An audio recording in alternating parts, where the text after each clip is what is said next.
improved schools, health centers, vocational training, business grants, and a wide range of action to improve the lives of people in sugar-dependent areas. Life sweeter for true with the EU. Remember, gambling is just a game. Choose to gamble responsibly. Set a budget, avoid chasing losses, and stop gambling when you reach your money limit. For gambling help, call RISE 888-991-4146. A message from the Betting, Gaming and Lotteries Commission. Keep that smile on their faces and preserve their innocence. Cherish the moments you have with them and create the best memories. Let's inspire our children to dream big and work hard to achieve all they aspire to be. Take the time to listen to our children and really hear their side of the story. Our children deserve love and the right to access their basic needs. Do your part and protect our children. Something is happening for someone in this country every single day as a result of the actions of this government.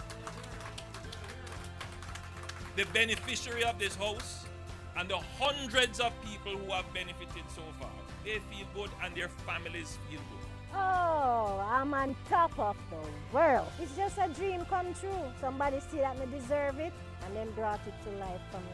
There was no schism, there was nothing there, and it was just, okay, you're in need, and I'm going to do whatever I can do to ensure that you're helped because you're somebody that is in help. It renewed such a hope in me, I want that to be understood. I thank the team, I thank everybody for this house.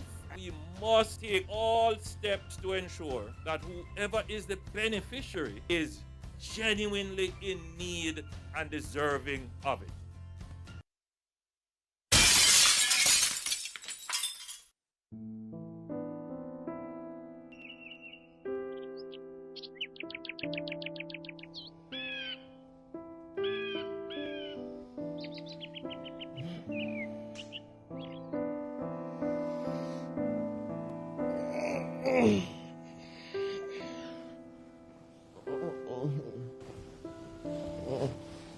Don't touch me, Travis. Don't touch me, Travis.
Hi, Travis.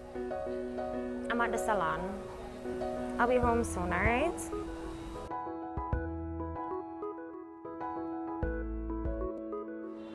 Steve, is that you? Mona, how are you doing, girl? Hello. It's been so long. Yes, since college days, and you danced with that young man. What's his name again? Travis. You still together? Yes, we're still together. We've actually been married for 5 years now. Well, I've been married too. Yes, girl. Yes, and I have 2 children, Marcus and Katie. Do you have any children?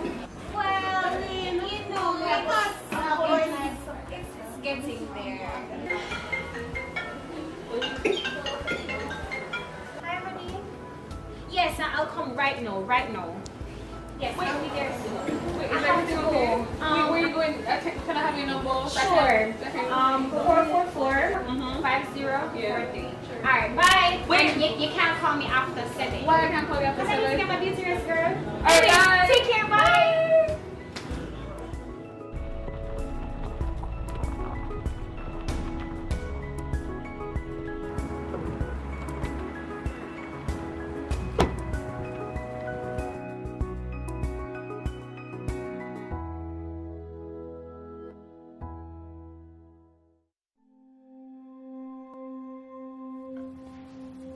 You look lovely today, honey. That's because I'm wearing makeup to disguise all the bruises that you inflicted, Travis. This has to stop. I know, Diana, it will. When, Travis? When? Diana, I love you. Oh, you love me? Yes. Diana, look, I know it has to stop, and I'm trying to stop it, Diana. Just... You know what? I can't I'll handle the dishes, Diana. Oh, you handle the dishes? I'll handle them.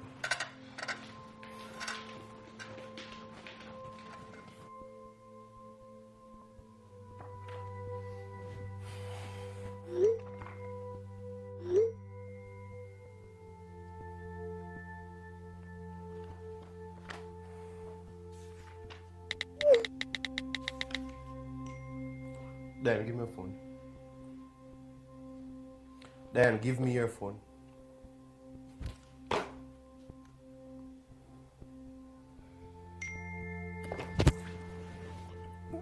Don't do this again.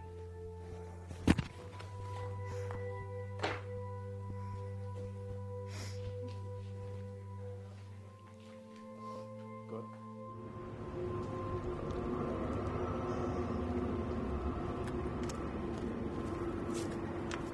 Diane?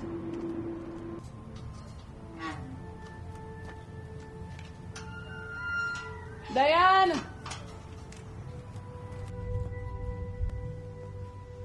Diane?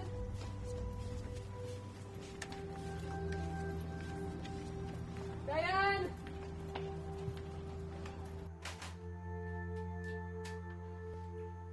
Diane? Diane? Diane, I know you're here. Your car is outside. Open the door. Mona? Diane? I can't talk to you right now. Diane, open the door. I can't talk to you right now, Mona. It's best if you just go back to your car and just go home, please. Diane, open the door, please. I can't. Listen, Travis is gonna be home soon, and I just can't talk about this right now, okay? Diane, open the door. Why is it Diane want to? Why your face look like this? Travis has been beating me. You want to sit down? Let's sit down. Hey, wait. You have to take off your shoes. Diane, what happened? He's been beating me for months now. Years and...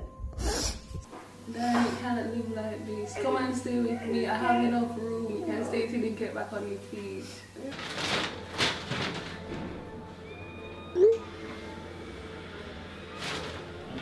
Diane.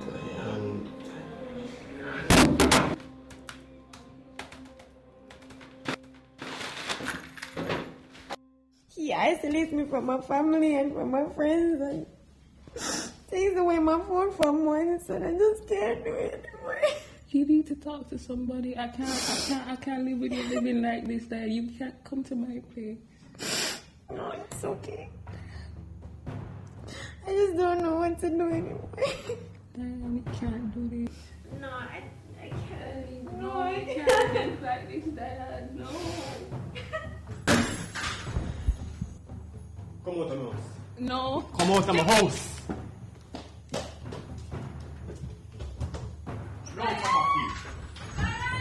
Diane Jackson, bro. I'm going to tell you to stop care people in my house. Sorry! You guys have to stop care people in my house, Diana. Come into my house. You guys have to stop care people in my house, Diana. How much time have to tell you that? How much time have to tell you?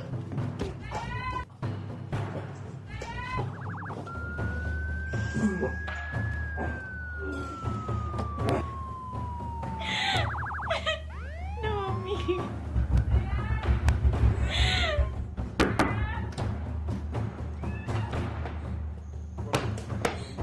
Police. Step away from the body.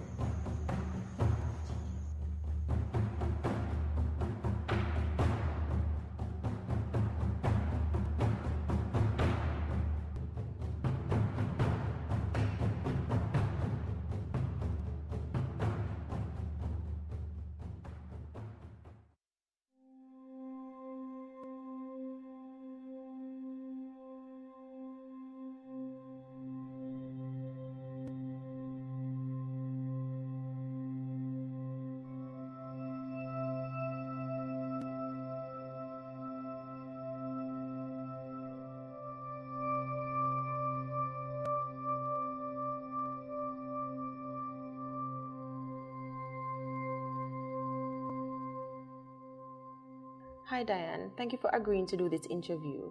You are very popular on social media. With that public platform, what advice do you have for men and women who are experiencing domestic abuse? You have to leave at the first sign of abuse. And the thing is that you cannot say that, oh, this person is just having a bad day, because they're going to have a bad day every day. So you have to just leave. Just leave, no matter how hard it may be, because the longer you stay, the harder it is for you to leave this person. So you might be saying, oh, when I met this person, they weren't like this, what happened, and you're probably blaming yourself, but you cannot blame yourself. This is all on the person. And another thing is that you cannot allow your abuser to isolate you from your friends and family. You have to really let them know what is going on with you, because they can't be psychic and just know that, you are going through this at this time in your life. So my best advice is to just break the silence and end domestic violence.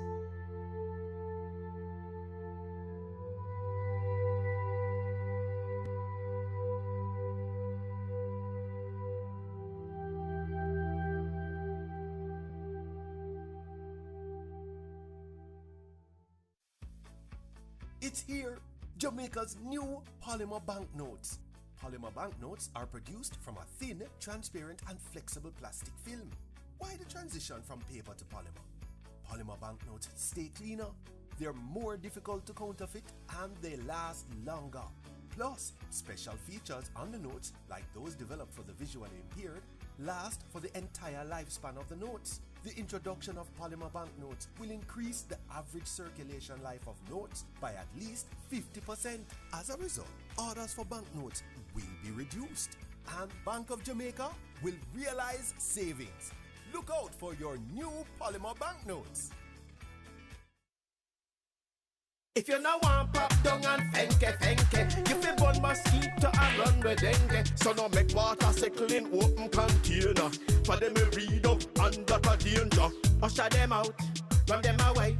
Zap them with the zapper and down them with spray. Use mosquito net and mosquito screen. Protect your household, now make them come in. If you no want pop down and fenke, you fi burn mosquito and run with dengue. A message from the Ministry of Health. Watch the trend, pick up the trend. This are the trend for all the youths them. Watch the trend, pick up the trend. TREND. Pick up the trend for education, teachers and the students. A fully bright future, yes, that are the new trend. Better governance, partner with the parents. Follow the big trend, elevate the youth them. Improve the schools, track performance, access and attendance. From infant, primary to university students. Turn up the skills training, full steam we are getting. Follow the big trend, elevate the schools. Yeah. Watch the trend, pick up the trend. This are the trend for all the youths them. Watch the trend, pick up the trend. TREND. For more technology, yes, and better planning, quality education, that's what should be trending. From principals to EOs, everybody winning. Follow the ministry, changing the system. Watch the trend, pick up the trend.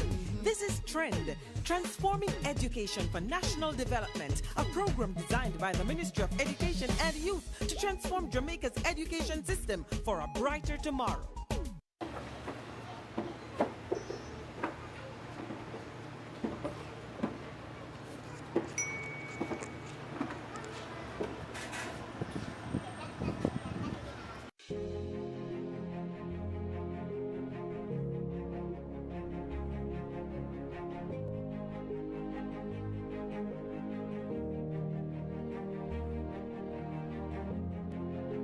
The king may rule over land and sea.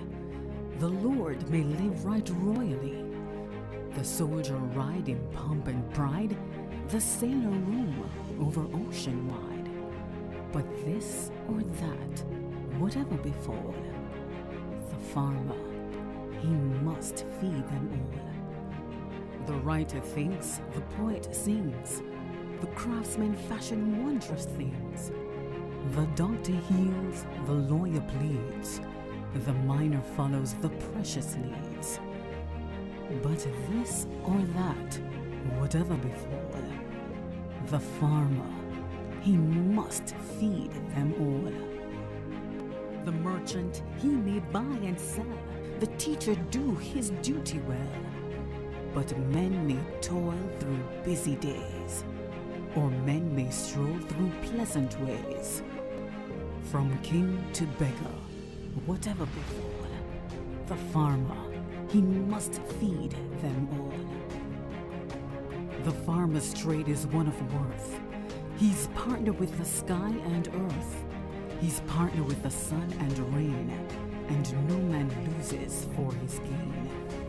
And men may rise, or men may fall, but the farmer, he must feed them all. God bless the man who sows the bait, who finds us milk and fruit and meat. May his purse be heavy, his heart be light, his cattle and pigs and all go right. God bless the seeds his hands let fall, for the farmer, he must feed us all.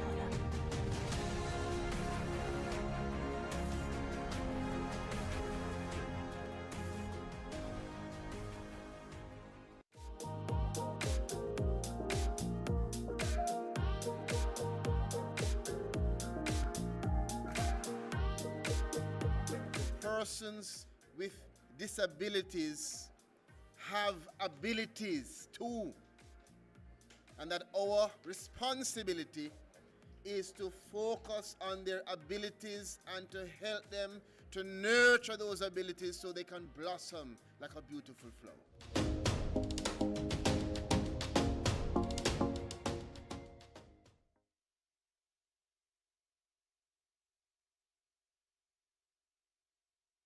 We ask all these things through your blessed Son's name, Jesus. Amen. Thank you.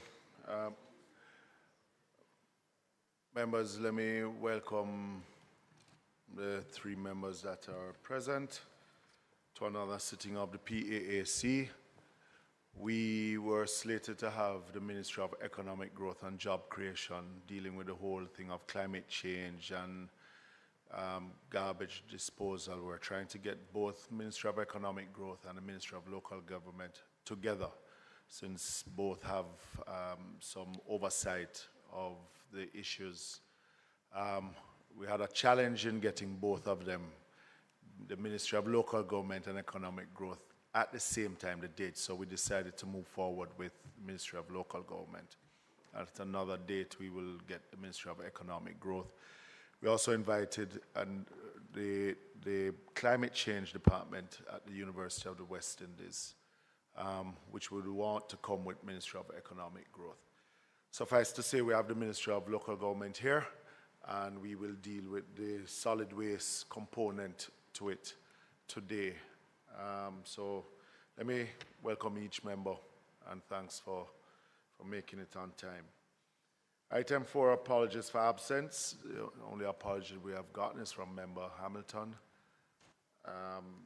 We have item 5 is the confirmation of minutes.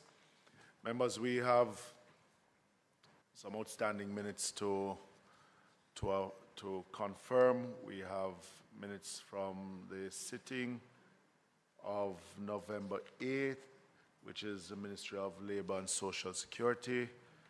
The minutes of October the 11th, which has to do with the Ministry of Education and Youth.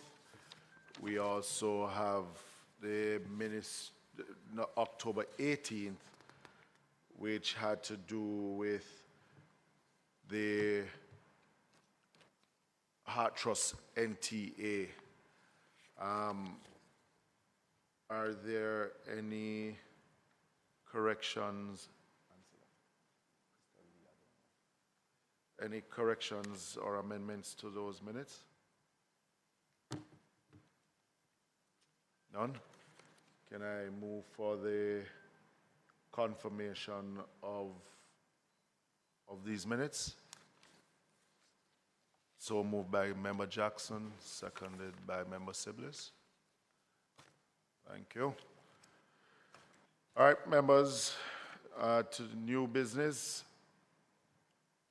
Can you invite? We have to review the report of the Ministry of Local Government and Community Development.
Morning, Madam Martin. Welcome to another sitting of the PAAC. We have received the reports to the questions that were asked of the Ministry and the Agency National Solid Waste Management Authority. I think we can proceed by making your opening remarks, and if there are any remarks to be made also by your Managing Director, then we welcome them, and then we will then ask members to ask the questions. All right? Need to press the button there. Yeah. Okay, thank you, Chairman. Good morning, members. Thank you for having us this morning. The team is represented this morning by our Executive Director, whom I think you all know, Mr. Audley Gordon,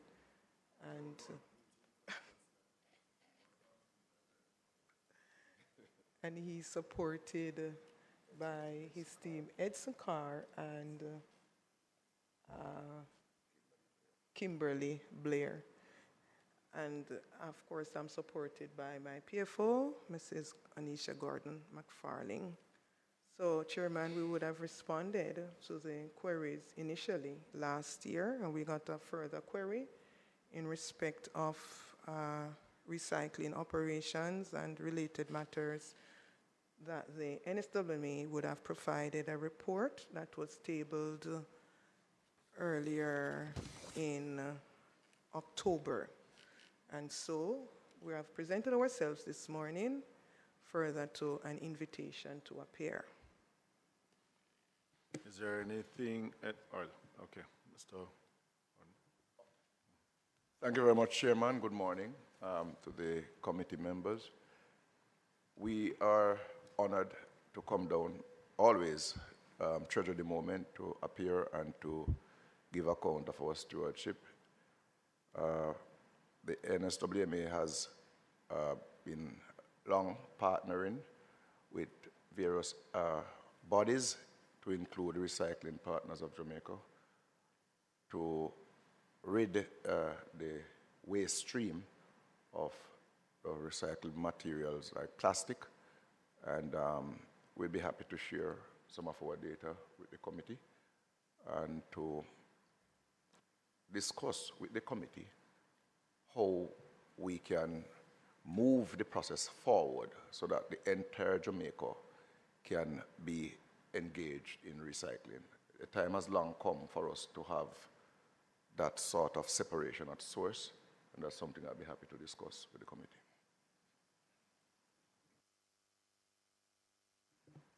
Members? Go ahead. Good morning, everybody. Welcome, PS, and welcome to my friend, Mr. Gordon. I have to start off, Mr. Chair, with one question. I note from your report the figures in terms of composition waste per capita is for 2019. And I understand that from what you have said, that you have not been able to access figures for the other dates in terms of perhaps 2022 and 2021, based on the gaps between receiving some of those figures.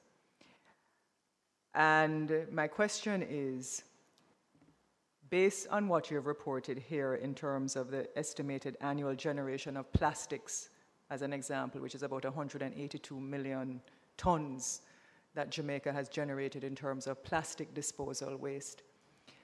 After the ban on plastics took place, I noted from your report that that really only contributed to, I think, 0.03% in terms of a reduction.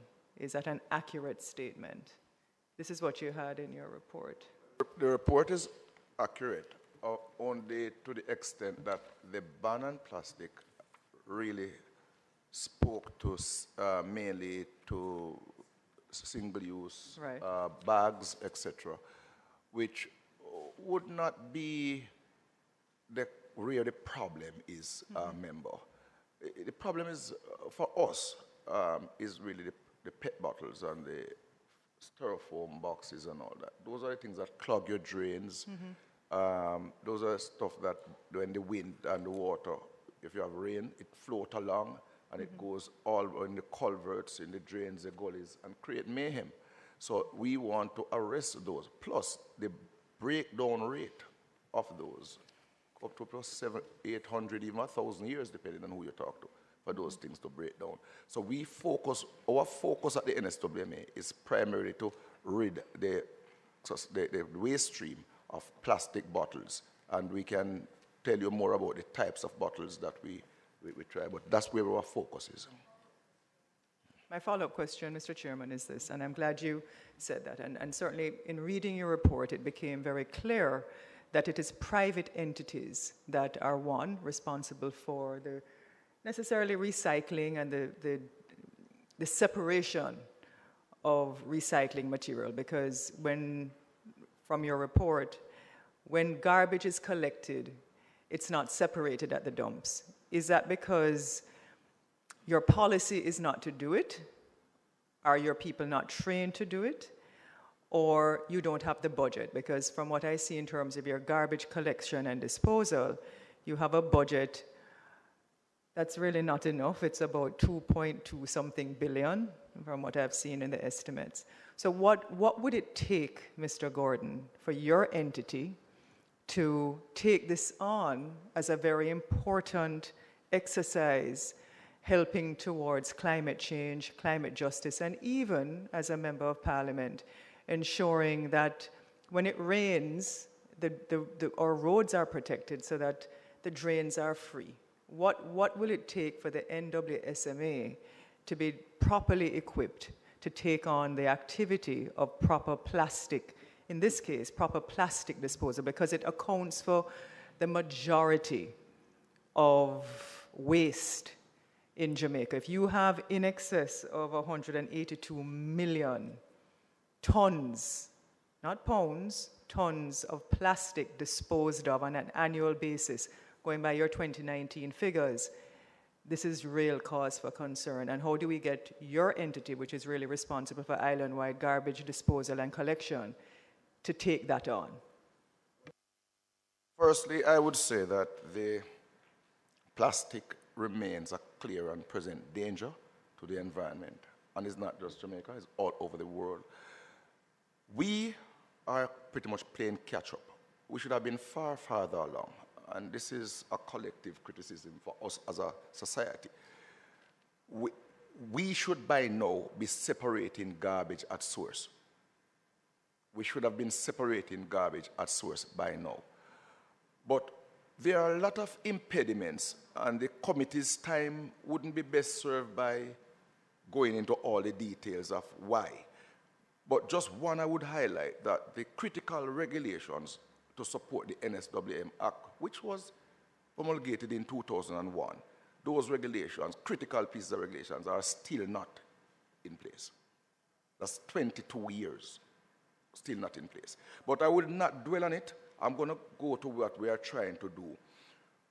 We have started in limited communities, largely in the areas where we got the calls where people want to get the plastic out of the waste stream, and on their own they were trying little things and they needed help. And so we are in there now doing separation. We have expanded that from 16 communities till now. We are probably about 40 odd in Kingston and St. Andrew. We have some out in rural Jamaica too, in St. Ann, like Jacksall community, some other communities all over, we're doing that. We diversified the batch of trucks, the offering, for the next 50 trucks to include 10 tipper trucks, primarily to help us, because it's no point have people separate the waste and you don't have the capacity to go and collect the plastic. If you're going to mix it back with the compactables, it defeats the purpose.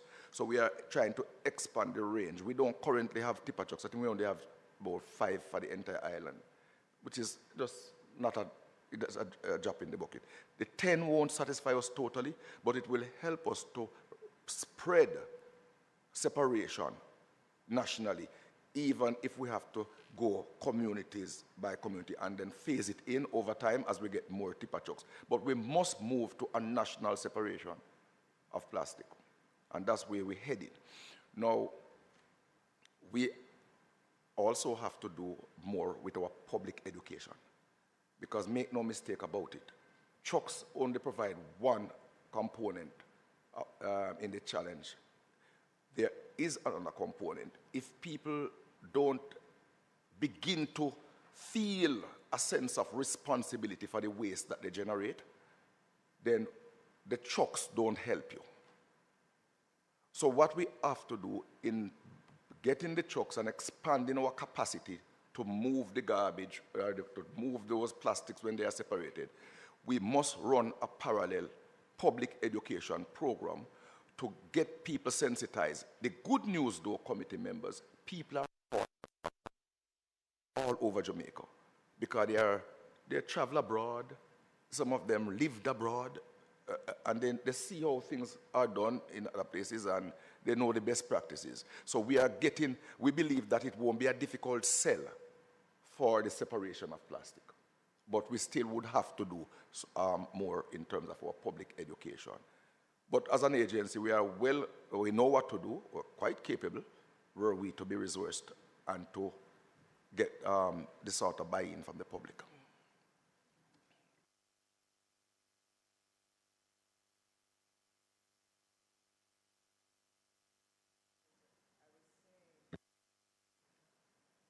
I'm saying you still haven't told me whether what would you need if those legislations are passed, which they are.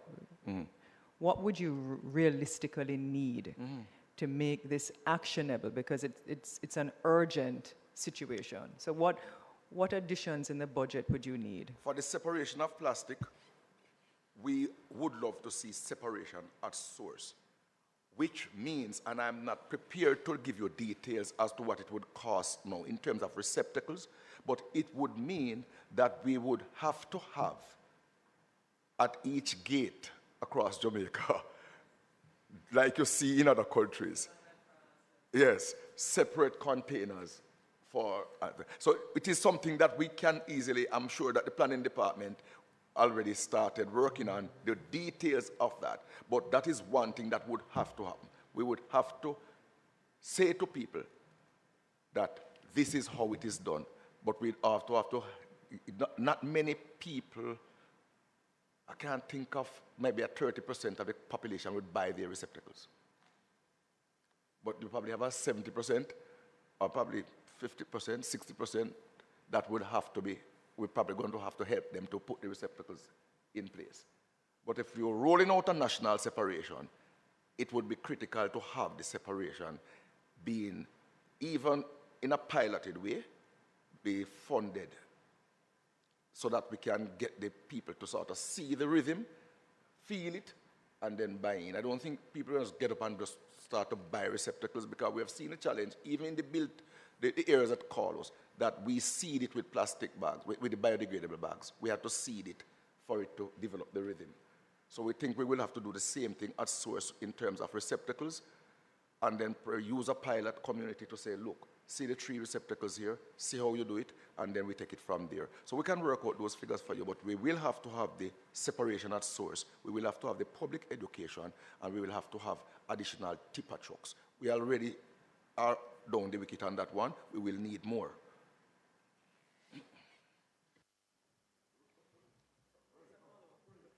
Yes, to follow up to Member Hannah's question, I get it that the agency policy direction would not sit comfortably in the question that I'm asking, but still, if you can assist, please. I am seeing this as a business separate from your agency. And Ms. Hannah spoke to capacity And I'm wondering if your agency has that capacity currently. And if it doesn't, is there a discussion anywhere that is saying that with regards to recycling, is it going to be placed within your agency to do this?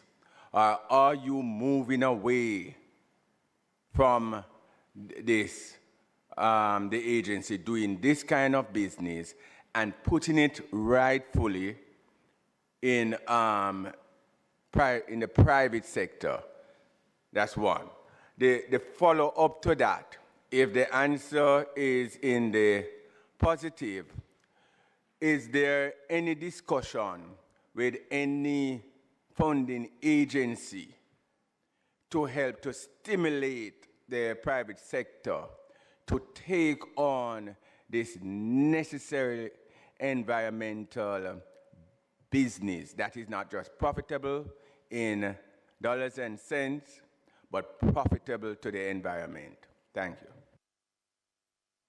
Thank you, Member Sibley's. I want to assure you that the enterprise team that was appointed by the Cabinet of Jamaica is working feverishly to bring to government a comprehensive report on the way forward for waste management in Jamaica. I won't attempt here to tell you what will be in the report, but I will say that based on briefings that I would have gotten from the enterprise team, your concerns are being addressed in that. What they are looking at is not just recycling, but they are looking at waste to energy. And they have, based on the studies done by varying consultants, concluded that there is enough garbage with calorific value to satisfy 2 small waste-to-energy plants in Jamaica. They are also looking at the equipping of the island with proper collection or storage facilities, small storage facilities for the garbage, like transfer stations. So instead of having the big disposal sites, Member Sibley's, they will be looking at putting more transfer stations. So that a truck, for example, that has to carry your garbage from up in Kellits all the way to Mandeville, that a transfer station in Clarendon would free up that truck to come back into the community quicker. So there are a number of things being planned, being organized, and will be reported on. Before you finish, Mr. Gordon, in telling us, I can hear my colleagues and saying, and I have the same concern like they do. Could you give us some timeline, some estimated timelines? Is it possible? I know, I won't hold you to it, but we need to know, will this happen within the next budget year? You know? Hold on. Let me, I remember the enterprise team from, I was a minister of government, and there is no doubt, as Mr. Gordon has said, that this is an urgent situation. We should have been separating our plastics and our garbage from a long time. You are run again, brother. So, may I try help you in terms of the questions? What I think the member would like to find out is that for our respective constituencies, when do you think we will be able to get a transfer station, proper garbage receptacles in various areas to assist our constituents with the valuable exercise of garbage disposal? Since the 3 of us who are here, 4 of us, have paid you the courtesy to come and listen this morning. Could we be the pilot project for the NWSMA to get those programs in train? Especially, you have Clarendon here, you have St. Anne, you have Portmore, and you have Manchester. No, I have St. Catherine. All of St. Catherine. So, are you able? I know we have the little Christmas thing for $3 million, but would you be prepared, Mr. Gordon, that when you go to your enterprise team, to say that we represent a formidable set of constituencies that should avail ourselves for this pilot project? You, Member Hannah, is that the enterprise team has gone throughout Jamaica and did diligent work, and did their mapping, and they look at population centers, and they look at the different demographics, and I'm sure that they would have taken the concerns that you have into account in terms of where to put what. But let me ask though, I mean, are you saying that other enterprise teams that have been set up before never did any good job? Because I would imagine that the amount of reports that have been done on solid waste, the amount of enterprise teams that have been set up, and I don't think we are any further down the wicket than we have been. I've been hearing about this waste to energy for as long as I've been in Parliament, which is going 12 years now, and even before. But we don't seem to be any closer in dealing with the waste to energy. I've been hearing about the lift stations. You have been clamoring for them as long as you have been there, and those before you.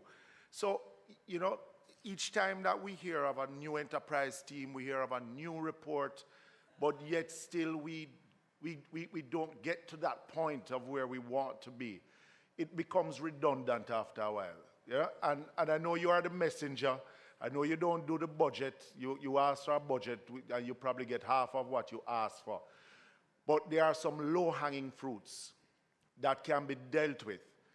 What we want to hear from you are those low-hanging fruits that we can see some results. Because I hear the conversation about the garbage separation, and I hear you about public education. But when I look in the 23-24 budget, I see a $20 million there for public education campaign. And you are correct. It is a small amount. It can't. No. But I expected, Mr. Gordon, that once in 2018, when when was it that the new 2019, the plastic waste minimization project started, that public campaign would have started in that time. Not us just passing regulations, then expect that the country is going to adapt to. And we keep on making pronouncements, but we're not doing the fundamentals to do the necessary work to get the results. And then at the end of the day, we keep on saying that we are not quite there yet, but we don't put the fundamentals together. What in the short term will the National Solid Waste Management Authority be doing in its own capacity? One, don't tell me about the lift stations, what you have. I want to hear about the lift stations that you're going to put in. And you're getting the additional trucks. But then what will then be implemented when you get this additional 5 trucks to get the communities that are the contributors to clogging those drains, to get them on board in dealing with separation? Rick, I can't quite remember all the questions that you asked, so I'm going to try to answer. You can then. And if you forget, I'll remind you. Now, the first thing is that I really cannot speak to the other enterprise team. I only can speak to this one And based on the report that I have from them, they are moving speedily along and they are in the home stretch now. They are in the home stretch now. That's the report that I have. So I leave that alone. No, but so you're saying when you got to National Solid Waste, how many years ago, there was no report from any other enterprise team? There must have been, but this current enterprise team is, I think, 4 years now. And this is the one that I can speak to because that's the one that I would have been familiar with. Now, the ideal thing, Chairman, is to get the NSWMA into the regulatory status. So we should not be dabbling the way we are in operation. And it is clear that when the Act came into being, that this hybrid of us doing operation whilst being a regulator would have been a short window. It should have been a short window. Well, it's a short 22 years window. The quicker we can get the operational side of the agency out of the NSWMA so that we can then look at the things that the regulator should be looking at, which is to ensure that then we'll be in a better place. What we can do in the short term, you ask, and it's an excellent question. We have started. This is the reason why we are doing separation in some communities across Jamaica. And I did outline now that we are probably in about 100 communities. No, right. So that's what we can you talk a low hanging, you know. So there is that. And then what happened now? The neighboring communities are saying, what about us? In other words, so the fire has been lit, Chairman. So having seen that fire, we now, instead of getting 50 compactor trucks, we now getting 10 tipper. Instead of 50 compactor, we're taking 10 of them in tippers so that we can expand. Having seen the fire blazing now, we can expand on the separation that we have started. Those are low hanging. The other thing is that in the batch of trucks that's coming, we're getting 8 small scout trucks. Why are we getting those? There are some communities, and I don't want to be stigmatizing, I don't want to say that I'm here to think that. But there are some communities where the road, the way we plan the development, Member Hannah, we can't get to. So we're getting 8 small especially trucks. Rural constituencies like ours. So we're getting 8 little scout trucks. And we believe that that will assist. The same plastic thing that we are doing now, because even though they are compactors, it is better for us to even take them in the regular garbage rather than have them floating all over the place until we can reach everywhere. But the idea of a national separation is where we're heading. We're just getting there incrementally. And yes, we work with you on that. But I mean, when I look at the list, and that's why I said those communities that contribute the most to the clogging of the drains. Because when I look at the list here, Lower Shortwood, Millsboro, Jacks Hill, Smokyville, Beverly Hills, Long Mountain, they contribute the least to the clogging of the drains. They will bag their garbage. Right. So I am saying those communities, right, on the gully bank, that probably won't bag it, but throw it right into the gully. Right. So how is it now that the National Solid Waste in these additional trucks, because those are your present danger, you know? Not Long Mountain or Barbican. Good. Yeah. So we start, you say low hanging. These people are already calling us. And so we just ride that rhythm. But we are, and I'm glad you said gully bank. I was trying to find the appropriate thing. But I'm glad, Chairman, that you have helped me to make the point. Because what we are also doing, and we have had meetings already in Cassava Peace. We have had meetings with them already. And we have decided to work out a program where we engage wardens from the community. Those wardens will be trained. They will go door to door, knock, and they will seek to arrest the garbage from the. So those people who want to throw the garbage in the gully, somebody from their own community who they know will be talking to them as to why not to do it, but also will be helping them to get it to the point where we can collect it. Because some of these communities, even the very small trucks, can't go in there. So we have asked in this year's, in the next budget, 24-25, we have asked for funding to run that gully project, that same gully side project, and communities of that nature, where we can train people from within to have them help us in there. Because you see, NSWMA can't be everywhere with an enforcement officer saying, you know, and so on. So we have to get people from within the communities, and we believe if we train wardens, they live there, they'll be paid a little salary, they'll be attached to the NSWMA, and they will be then going to and fro those communities to be messengers, to be disciples, kind of carrying the message, but also to say, look, you know, before you throw it in, give it to me. We have the little drawn cart, and they will take it, and they will carry it to where we can.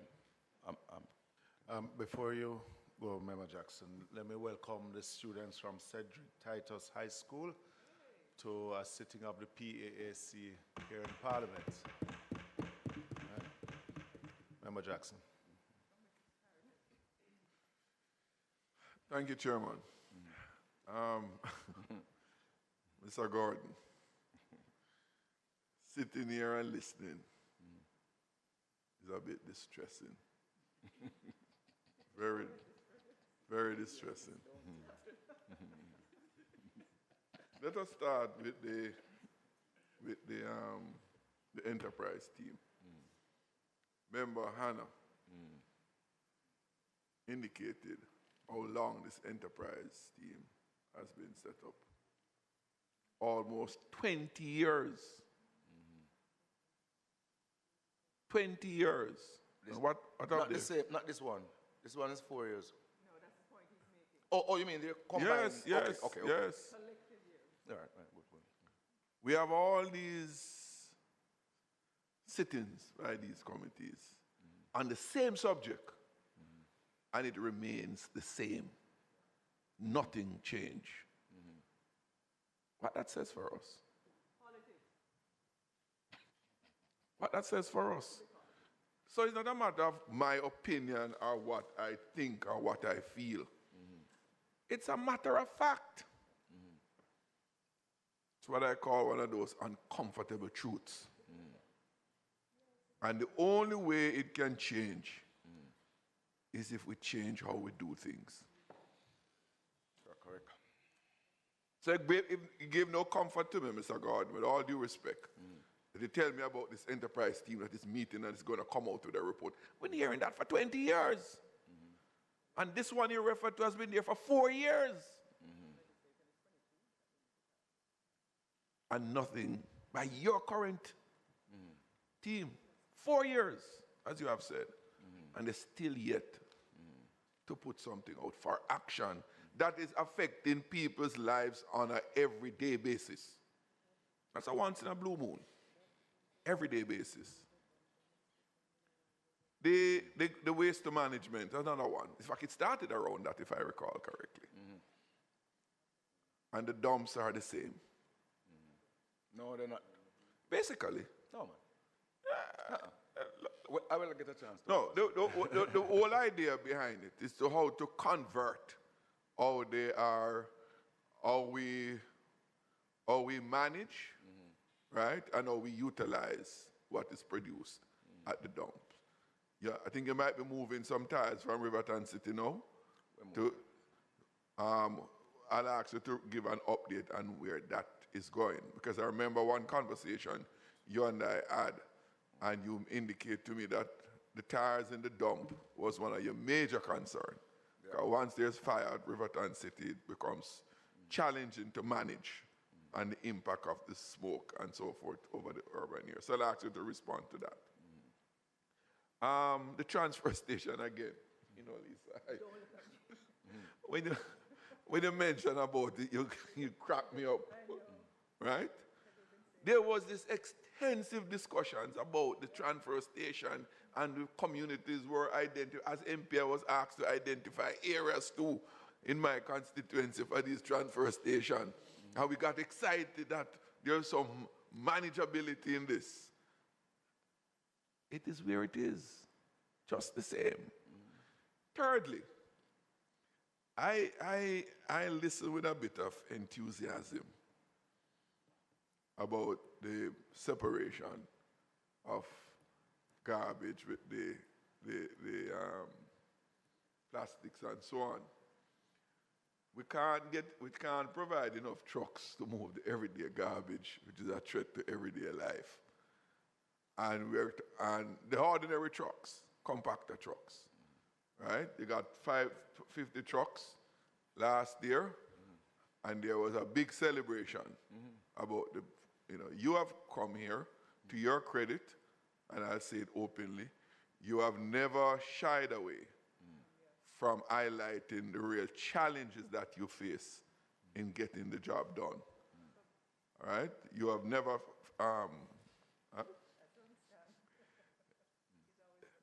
yes, and I commend you for that, Mr. I know you might get some licks from other quarters for speaking as you have, telling the truth. But again, for some people, some truth is very uncomfortable. But I know you don't mind the discomfort from telling the truth, right? So others hearing it might have a discomfort. No, the minute the PS gets the money to give him, she doesn't come from her. She gets what it comes from another place. So, but the point though, Mr. Gordon, about the trucks. We celebrated 50 trucks, which was a slight dent. I went to my constituency and tried to allay their concerns with the pileup of garbage. Yes, there was a little blip in it shortly after the trucks. But after that, I've been getting the complaints widespread, just the same. So if we can't deal with the regular garbage collection, the data says plastics is 16.8%, right, of the garbage collected. So we have another roughly 84%, 83% to deal with, and we can't deal with, well, trucks deal with everything, both plastics and that. And we can't put a handle on that, and we're talking about separating things with specialized trucks, trucks with capability for separated garbage.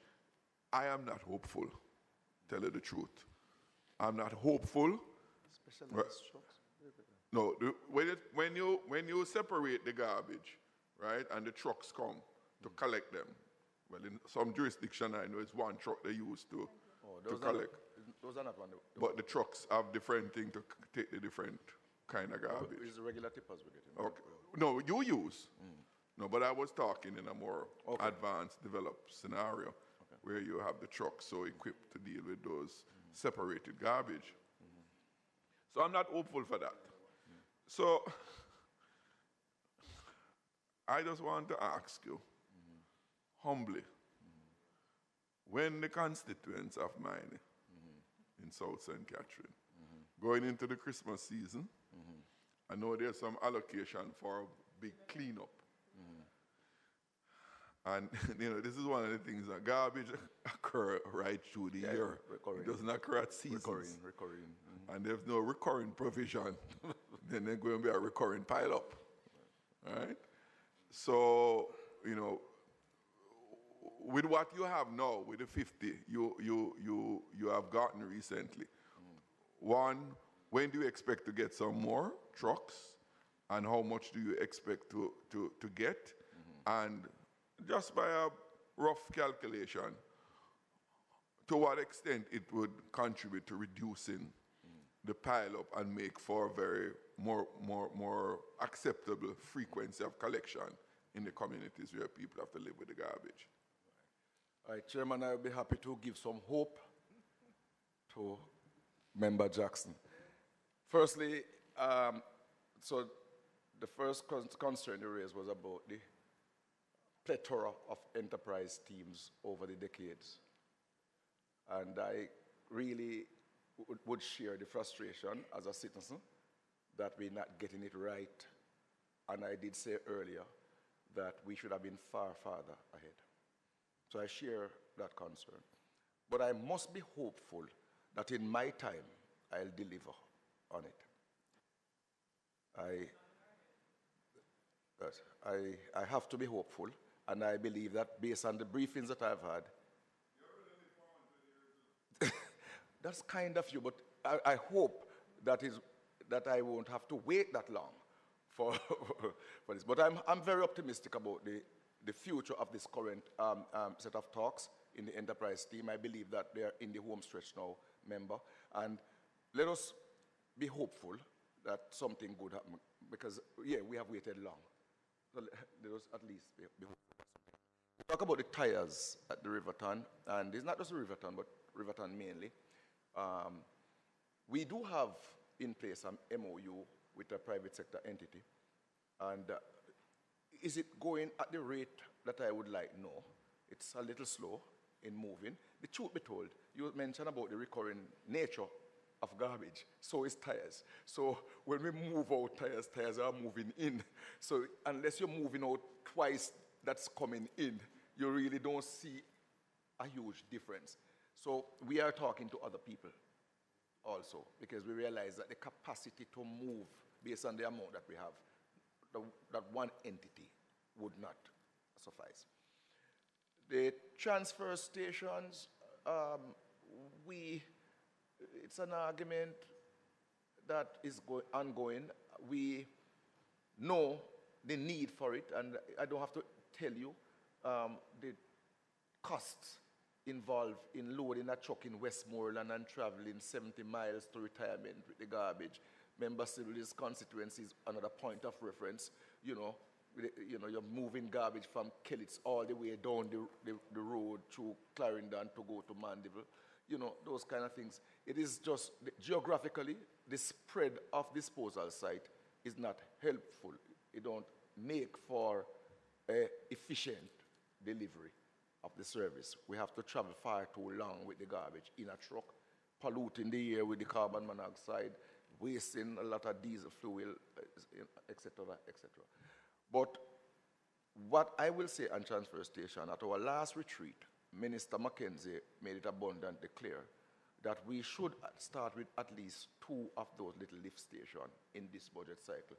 And we did put in the budget for 24-25 for that funding.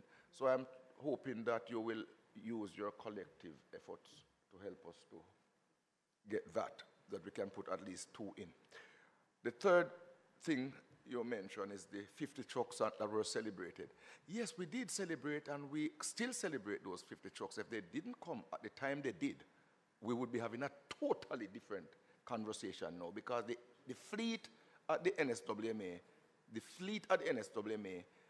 has aged to the point where we were retiring truck to the border survey, through the border survey method, like literally weekly. So we were running into a block, a dead end where trucks were concerned. So the 50 trucks couldn't have come at a better time. But you must recall, Member Jackson, that it was 100 trucks that we had asked for.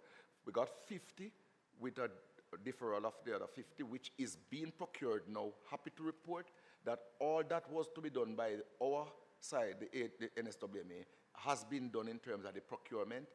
We are now just waiting on a cabinet meeting Monday morning, where, as you would know, there's an infrastructure committee that meets, and we expect to clear that. We can't anticipate, but we expect to clear the infrastructure committee, and then we will order. So I would safely say, once we get out of cabinet, the monies for that, and this is good news, I hope I bring you some hope, you know. The monies for that is already at the ministry, and the PFO is here for the additional 50 trucks. So we are, you're not saying that, no hope, you're not saying about the hope.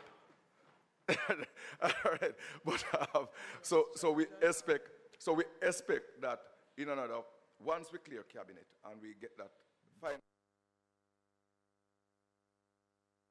we are expecting, we should see the trucks being manufactured within 3 to 4 months, as was the last batch. And so what we're talking about is December, January, February, March. So by Aprilish, we should be having another celebration for the other 50. Well, you answered one of the follow-up I had about the timeline. The second one, about the tires being removed from Riverton and elsewhere. The displeasure that you mentioned of in terms of the rate at which it's going, what is the source of that displeasure? Is it on the receiving end of the tires, or is it on the removal side from the site to the receiving point of the tires.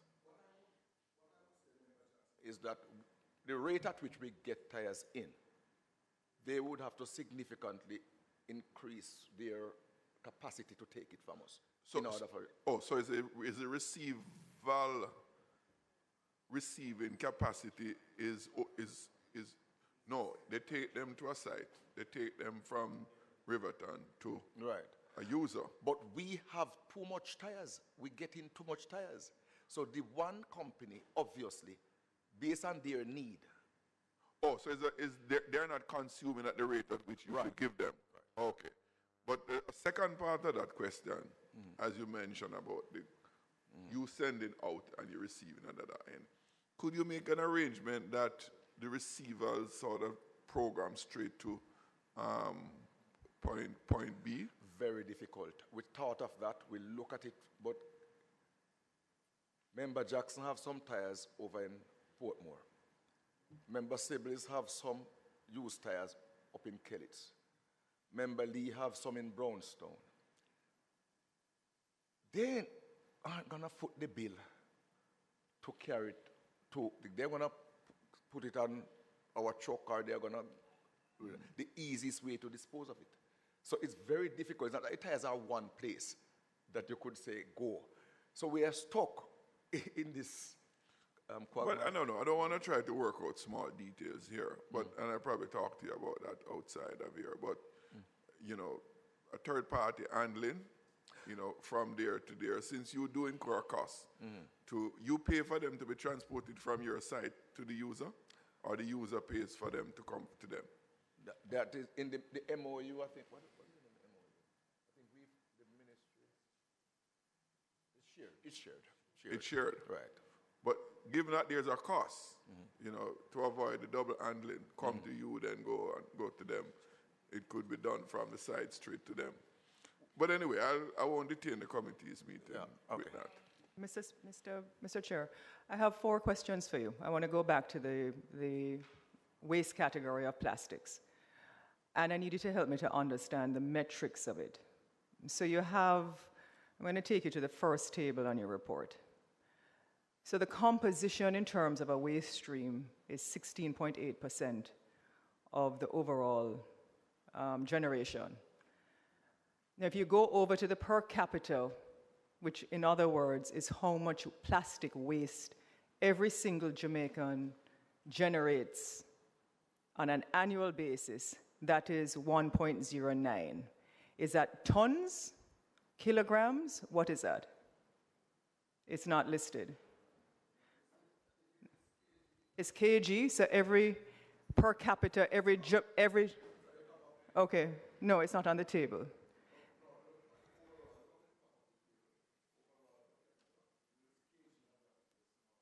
No, not on this one. Not on this one. Anyway, you've aligned it. But if you go across now, and this is a question I have for you. So if you go across and you recognize that for every single, for the daily generation of plastics, and then you have the annual generation of plastics, those two are very large numbers. So you have it in kilograms, you have it in tons on an annual basis. The question I have for you, the first question, is if the enterprise team demonstrates that the volume of banned plastic in the waste stream only accounts for a minuscule 0.03% of the total character of the waste composition, the plastic waste composition, what is generating the other bulk of it and where it is coming from? That's the first question. The second question I have for you is companies that sell, manufacture, distribute products in plastic bottles or plastic containers, if they're the ones generating the bulk of it, and you say you have mechanisms, why don't we implement a mechanism, apart from the wardens that you're talking about in communities, etc.? Why, or is there a plan to implement a mechanism like what I see in other jurisdictions, where they get tax rebates or they get incentives to provide machinery where citizens can come and dump their plastic bottles directly into those vending machines and they get back cash. Is that something that you're prepared to do? The third I have for you, additional 50, that should be 100 by next year. What is the percentage breakdown of the public-private partnership of garbage collection? In other words, is it that your trucks collect, is it 50% of garbage collection coming from NWSMA and another 50% is coming from private entities, like other garbage private entities? What is that percentage breakdown? And then you are getting from the government, the fourth question, you're getting from the government for Christmas 189 million. That's 3 million per constituency, 63 constituencies. You're not getting it. That's the point I'm making. It's coming from the Prime Minister's office, but you're the agency implementing it.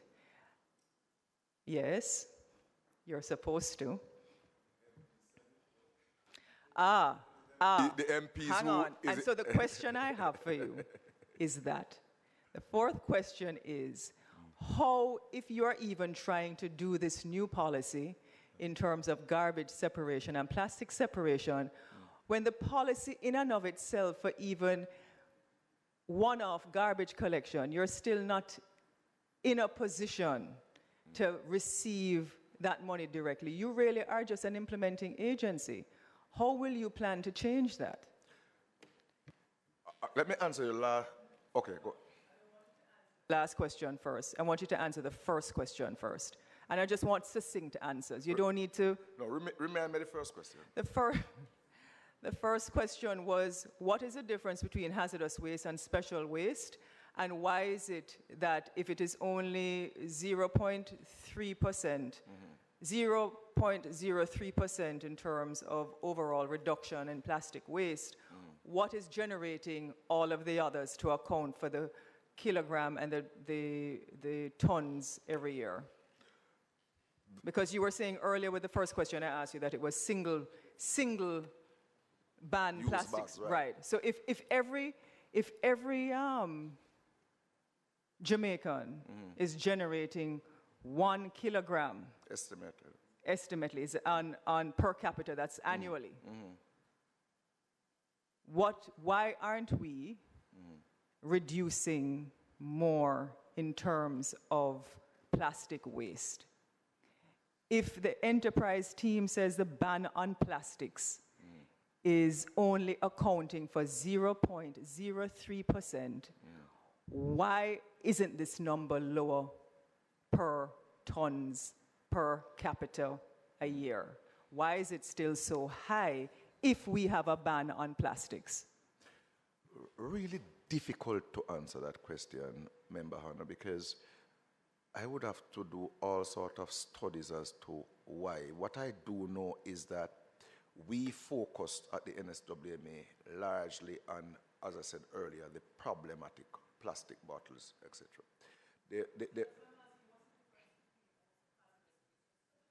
So hazardous waste is those waste, that category of waste that carries in it, or should I say, dangerous to your health directly. For example, we talk about e-waste, for example, like your old laptops and computers, and so that has in them a tube and on the board that has all sorts of substance that can kill. So those are things. And you have special waste that comes, like, for example, from time to time, I don't want to say too much on that, but the police force will ask us to dispose of stuff, right, so on. But not just the... If it is going to take a dissertation to try and answer the question, and this is not an insult to you, Mr. Gordon, at all. What I'm saying to you is, why have a ban on plastics if we're still generating so much plastic annually per capita? And the ban on plastic is only contributing to 0.03%. Why ban it? But because I believe that we need to do something about plastics. Right. But clearly, the maths not add up, brother. Because you're still having too much plastic in the country based on your report. Yeah. And you cannot tell me how to solve it other than getting legislation, public campaigns, other than saying it's a difficult question to answer because you want the separation. We all want the separation. But how are we going to get it? If we've already taken a ban, people have to drink out of paper straw. You have to go to the supermarkets with bags now. Those are good things. Right. But you're still not solving the problem, and you can't tell me how we're really going to solve it. But a journey of 1,000 miles starts with a single step, and they start with a single use. But we have started the journey many years ago, according to the member from St. Catherine. Right. So we've been walking. Is only 0.03%. Right. We've crossed. Right. So based on the enterprise team, that's 0.3, and that's a minuscule. No, but the figure you quoted is really the enterprise team figure that you quoted there, though. What we are saying is we focus on the plastic bottles and we are separating those. So we are actually doing something at the NSWMA to move that out the waste stream because we have the shared concern as environmentalists that the plastic bottles, those bottles that are going on the waste stream is very dangerous to the environment and to the marine life and to everything. So we are moving those out. We are moving those out, and we want to expand that program. And I really want the committee, I really want that to sink in because that's a big point for us, and we want it to sink. Because the removal of plastics, just disabuse your mind a little bit from the plastic ban now, and let's talk about what we are doing to remove plastics from the environment. We are in several communities. We are expanding.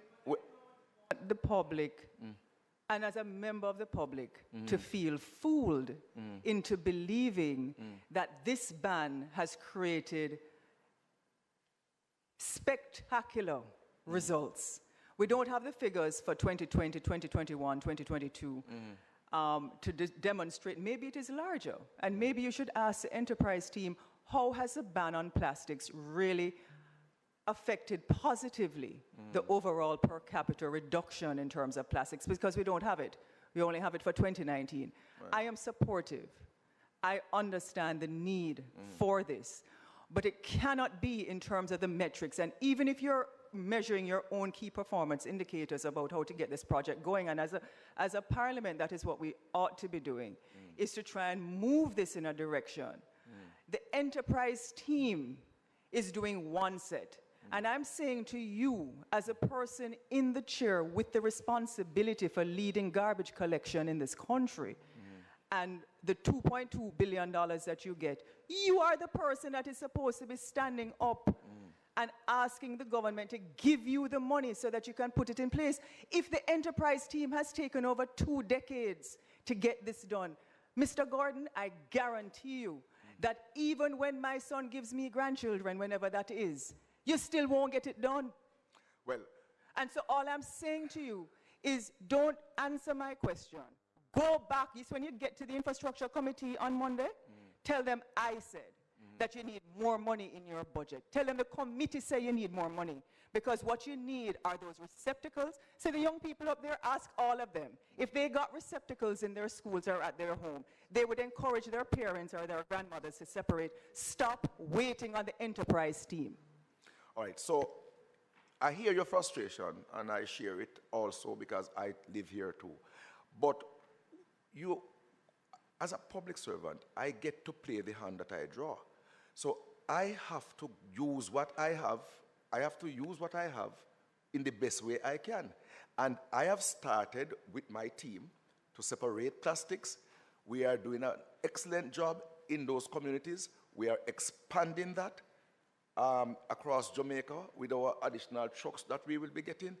I believe that as we work together and as we take the incremental gains and we keep going in that good direction, And we keep going in that good direction until that time when we have all the funds that we need, until that fine time that we have all the different resources, then we will have to keep doing something. Mr. Gordon. Because, hold on, I'll make 1 second, I'll just finish with, because you have 2 other questions I didn't answer.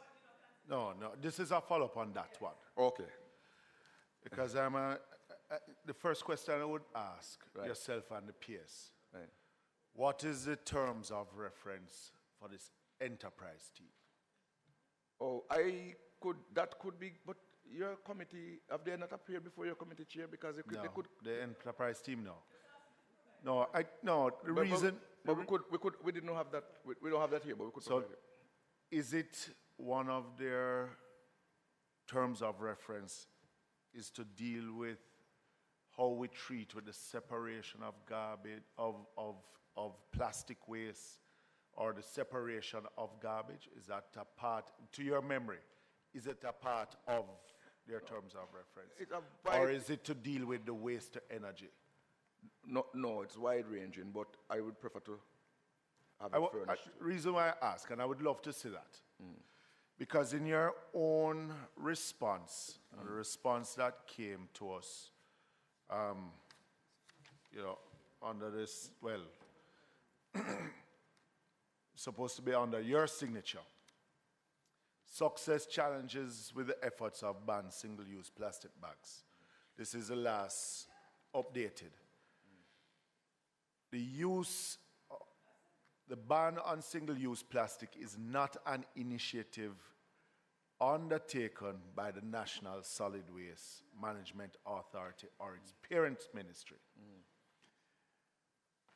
And when we look at the report, which is an earlier report on the communities that you remove these separated garbage, the bulk of it is done by a private entity, which is Recycling Partners of Jamaica Limited. And I think I have to explain there, and I think there's a misunderstanding with the report, Chair, if you'll allow me. Sure. So where we are responsible, the report clearly states that. Where we are exclusively responsible. Where Recycling Partners do it. We do partner with Recycling Partners. We work together in communities. We identify areas we go. When they are installing cages, we are there too. And the report should, I don't know which report. No, this is, your signature, somebody sign on your behalf. Yeah, but that report, yes, no. This is the last report that came. Yeah, but it should tell you when is Recycling Partners doing the collection. It is, it does. It should tell you. No, it is there. Right. That's why I'm saying Recycling Partners is doing the bulk of the collection to the report that was given. Absolutely.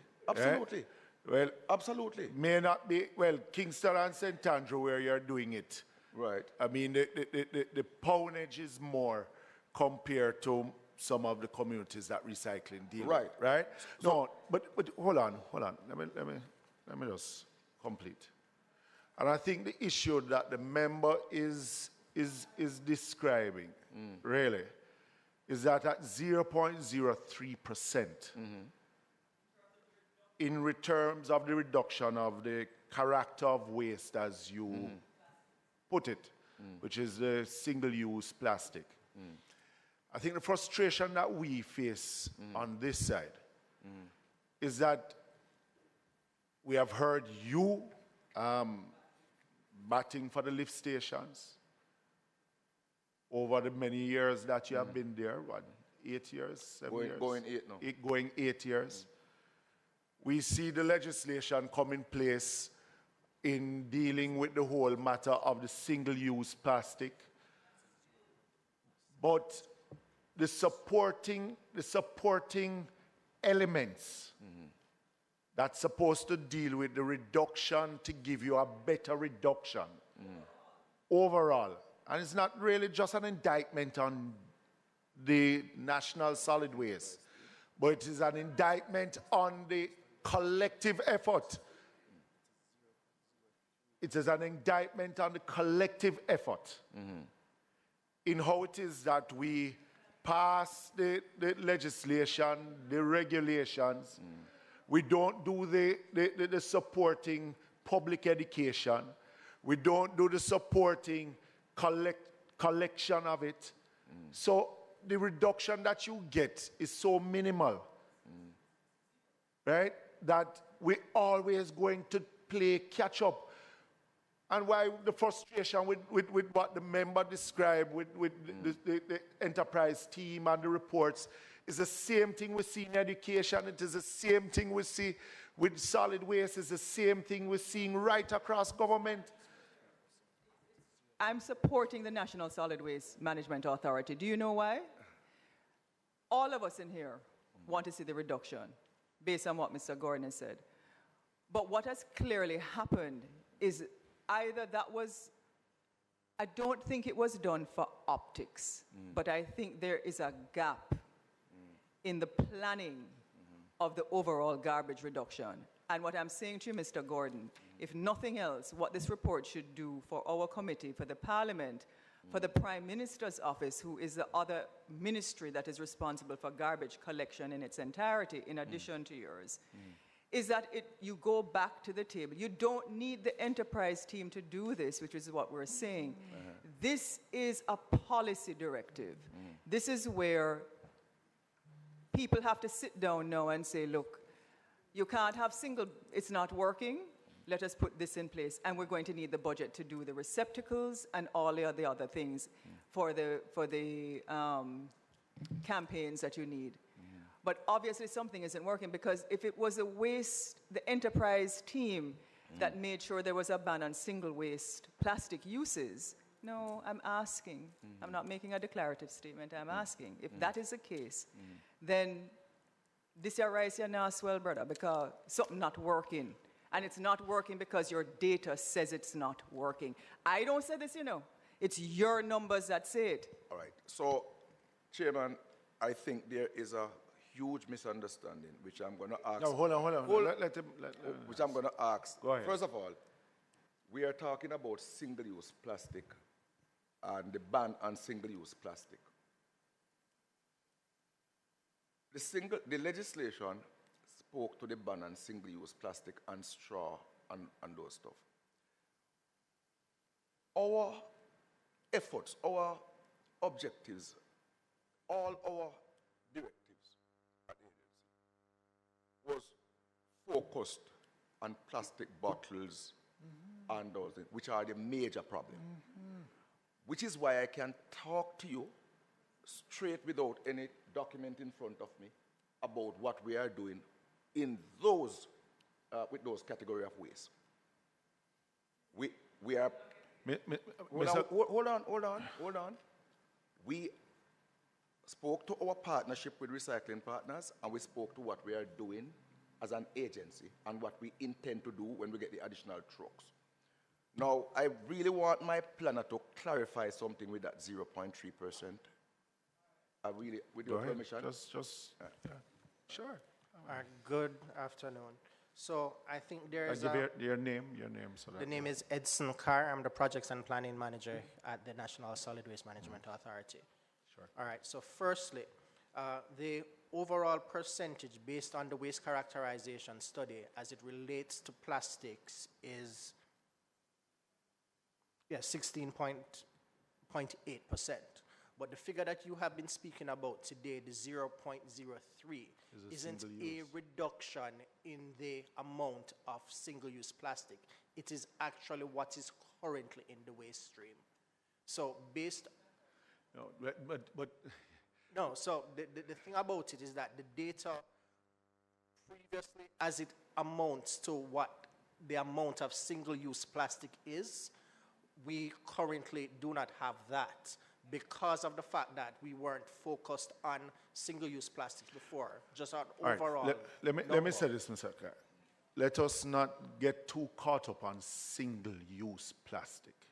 Because, in the sense, the reason why I said that, Member Hannah, is your numbers showing that in the waste stream, this is a small amount. Yeah? But plastic overall is an issue. That's the point. No, it is. No, but at the same time, what the member is saying is that we don't need an enterprise team to tell us how to manage plastic. No, no. Very clear on what I'm saying. And I think the discussion is helpful. Mr. Carr, welcome. I think the discussion is helpful, and here's why it is helpful. There has been a serious debate and deliberation. Companies have had to rescope their budgets, have had to rescope their manufacturing based on this ban. And things have changed. And the reason why that was put in place at the time by, I think it was Minister Matthew Somudo, yes, who promulgated it. It was Matthew Somudo who promulgated the ban on single-use plastics, was as for a long-term development strategy to ensure that we got our country to understand how plastics was dangerous to the overall climate change and environmental protection. And so people started moving in a particular direction. And many of us in here, you now see paper bags at supermarkets. You don't have to travel with your own bags. When you go to certain places, you don't have plastic bags that you carry. Those what you used to call scandal bag. You now have biodegradable in some places. You don't have styrofoam, and you don't have plastic straws. And so there was an incremental introduction, and companies actually asked for the incremental introduction because of how it would affect not only their sales, but their purchasing, because it would have impacted on how customers and consumers, the pricing of products, and their warehouse storage. Now, why it is important to have the discussion and why it is important that we exhaust the issues, and it's good because I am learning based on what you have said, Mr. Carr, is that it really is an overall system. If you don't have the figures about the single waste,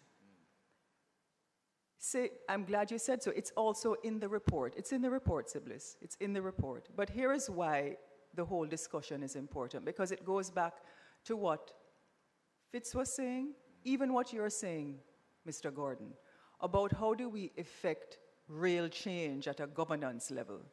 Because clearly, all of us want the same goal, which is to reduce plastics in the country. Whether it is industrial plastics or whether it is small plastics in terms of a straw or a bag or a food container. All of us want it.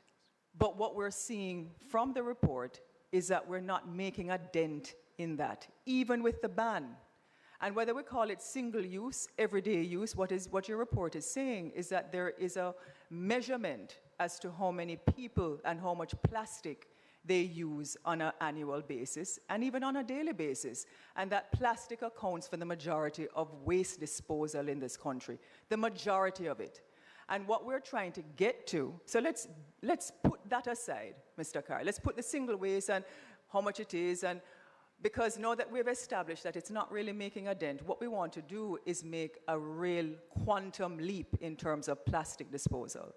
And the questions that we've been asking you, Mr. Gordon, is how do we make that dent? And you've said some of it, and it's clear now, it's even clearer to me, that the policy needs to change. You need the legislation.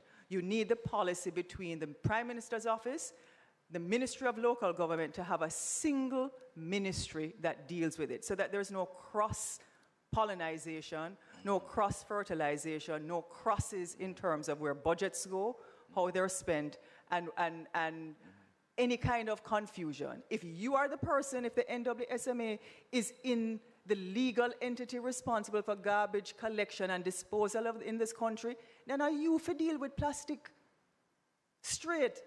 Whether it is single use, everyday use, commercial use, industrial use, it no matter which use, brother, it you to deal with it.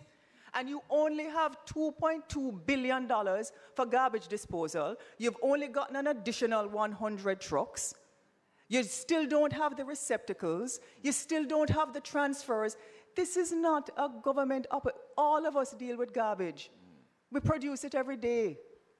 So what I'm saying to you is, I don't need to have any more discussions. I'm clear in my mind as to what you need. Whether or not, I think you should get out of your narrative that you have to play the hand that you are dealt. No, you don't. You know you don't. You need to play the hand that the Jamaican people want. And what the Jamaican people want is for their garbage. When you drive down Hero Circle a while ago, you see the entrance with the liquor house, Mr. Chairman? The community is burning bottles and plastics right there, sir.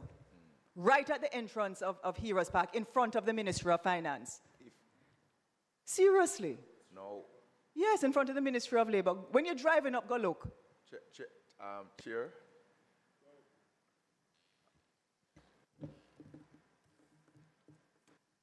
As a public servant, I submit a budget annually. All the needs of the NSWMA is packaged in that budget. Everything that member have, every concern that member have is shared concerns. But when I talk about playing the hand that you draw, when you know the government set up, all of you members, we get to make a budget, to submit a budget. Then the budget is approved elsewhere. I have a duty to work with what I get. That's the only way it happens in Jamaica. So let me tell you what I'm doing with the budget that I get. That's what I'm coming here to do. Right. So far, within my budgetary ability, we have started separation of plastic in several communities. I will stay on message, Member Hano. We are expanding separation as we get more trucks in another 4 to 5 months. And we are hoping with the pending regulations, which are, again I say, 22 years outstanding, we will be able to strengthen what we do. And of course, we have asked for more funding for public education, because you are correct. What you saw in the budget there is a minuscule amount of 20 million. We have asked for, I think this time around, 375. We have asked for to do a 1-year program to begin to, because that is a budget for what? For we have asked for that for public education. Because we have observed, Chairman, through you to No, what I'm saying is I support it. Because you see, when you have people living in clean environments, and they know the garbage truck is coming, whether it is once a week, etc., it builds dignity. And I believe we need more self-respect, dignity among our population, because if people born and grow and live in garbage all their life, I don't need to do the conclusion. And again, another shared observation and a shared concern. But once we are able to put the kind of, we have the program drawn up already, the public education program. We have it drawn up already, just waiting to hit the ground. So, and my peers will tell you that I am as strident as I can be. Here I have to be calm, but there I, right. Because we need to get the public education. And this is serious, Chairman, because what we have is a cultural defect. People throw things through. I remember, I don't want to call names, but a former member of this honorable house, reverend gentleman, he intercepted a man who threw a box of leftover lunch through the window on Knutsford Boulevard. And when he said to the man, why did the man say, are you a government and you must take it up? That's the cultural defect that I'm talking about. To change that will take a sustained public education program over a good period of time to dent that culture. The frustration though, Mr. Gordon, and I mean the PS is here and I'm sure she also shares the frustration. It comes down to policy and priority. And I think that we've been hearing for too long.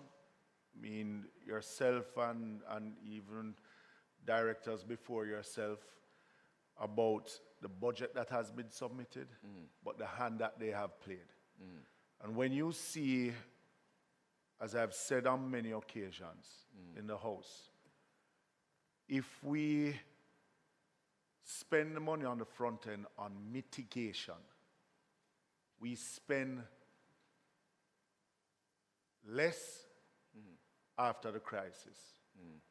If we don't spend it on the front end, we spend at least 50 to 60% more On the back end. on the back end. Absolutely. And we keep talking about the same thing because you being provided with the trucks is only one part of the puzzle.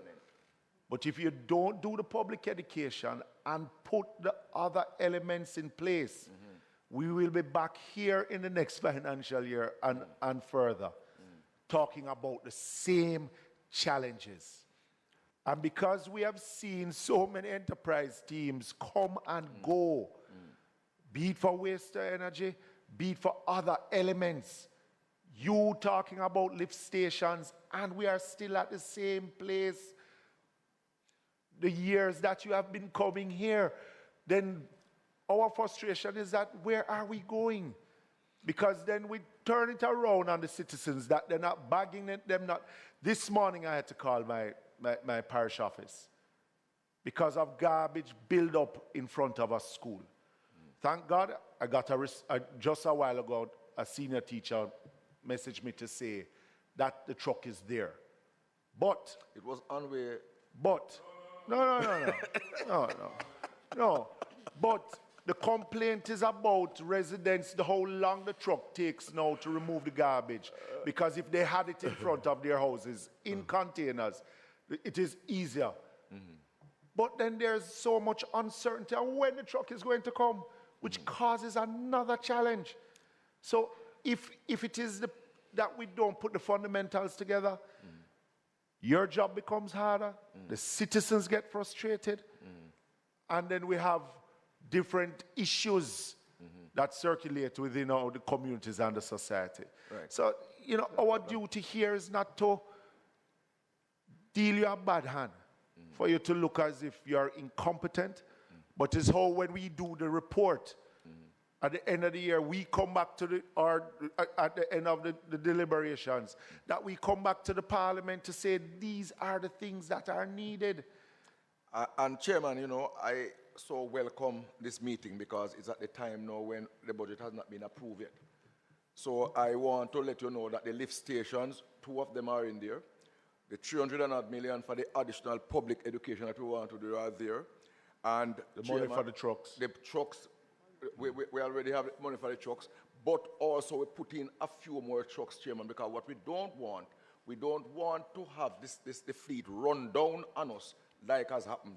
We want to keep replenishing the fleet because once the trucks are aging, reach a point where you can't afford them anymore, you have to retire them. So to have an efficient system, you must keep replenishing your fleet in a timely manner.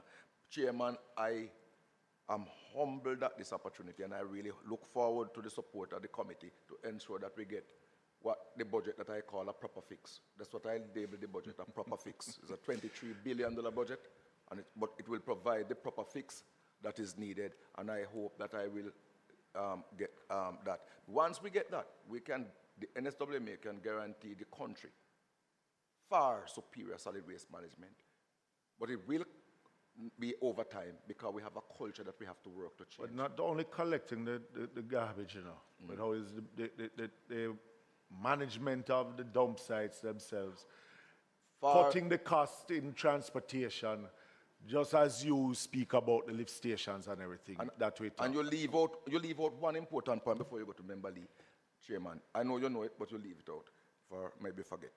That the conversation should move from how much trucks we have to waste reduction.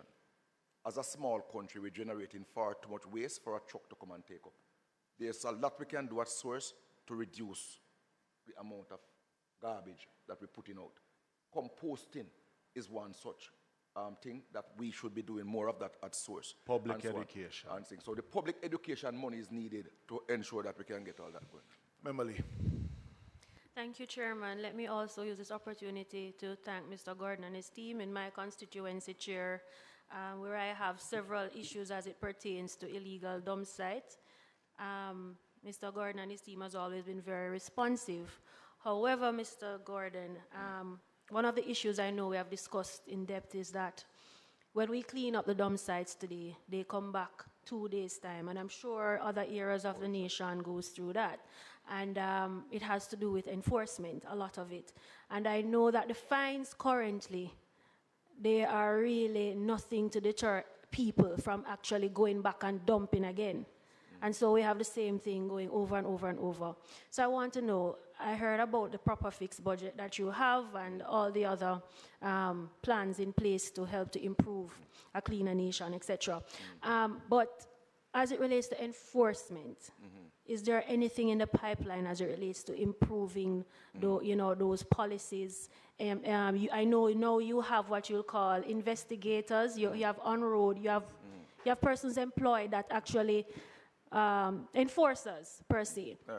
But then is it that they need more support and stronger policies and heftier fines to prevent this from reoccurring? Because just as Member Hannah and others have shared, it is quite rough to keep going around in circles. And I believe if some of these persons who are dumping illegally, if they were really fined and they have to pay a hefty sum, it will deter them from going again. And so I believe we really need to get serious where that is concerned. I know you know this, and I just want to know where we are with getting that serious. Because no matter what we put in place, Chair, we're still going to be having the same issue once we don't have proper enforcement. Right.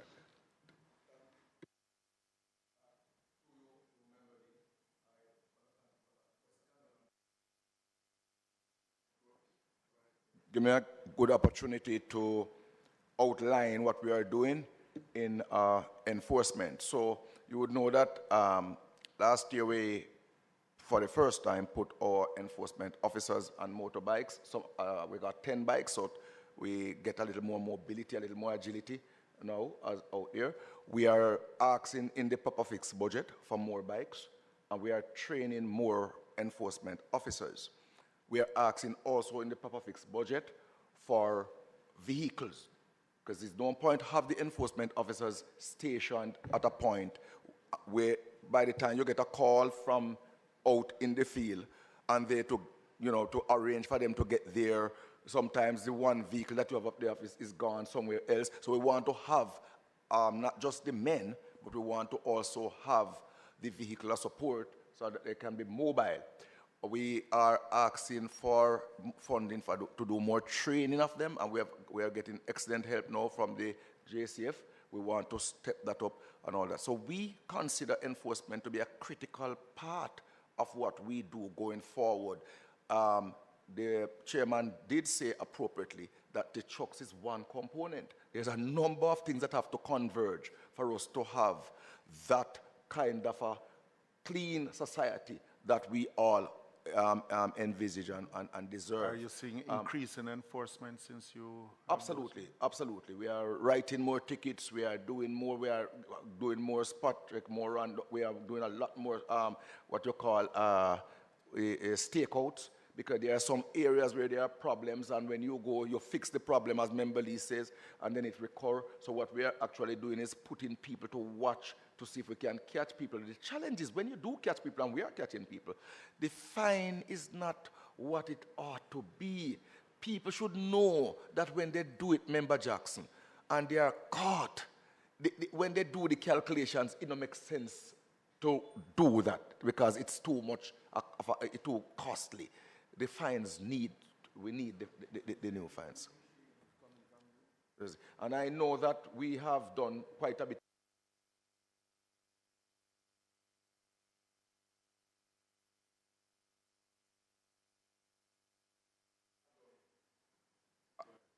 I know we have done quite a bit of work to iron out some new fines, and I know that those are being contemplated. I know that those are being contemplated as we speak. But make no mistake about it, Member Lee, the concern that you have there with regards to the propping up of these illegal dump sites is not just a rural thing, Even in the corporate area, Member Hannah spoke about or the Heroes Circle belt there, you'd be amazed as to the amount of intervention. We have gone in there with Deacon Thwaites when he was Member of Parliament. We were in there with the new Member of Parliament. We put drums in there. We beg the people, don't carry the thing out, but people still do it, put it right on the stretch there at the Heroes Circle.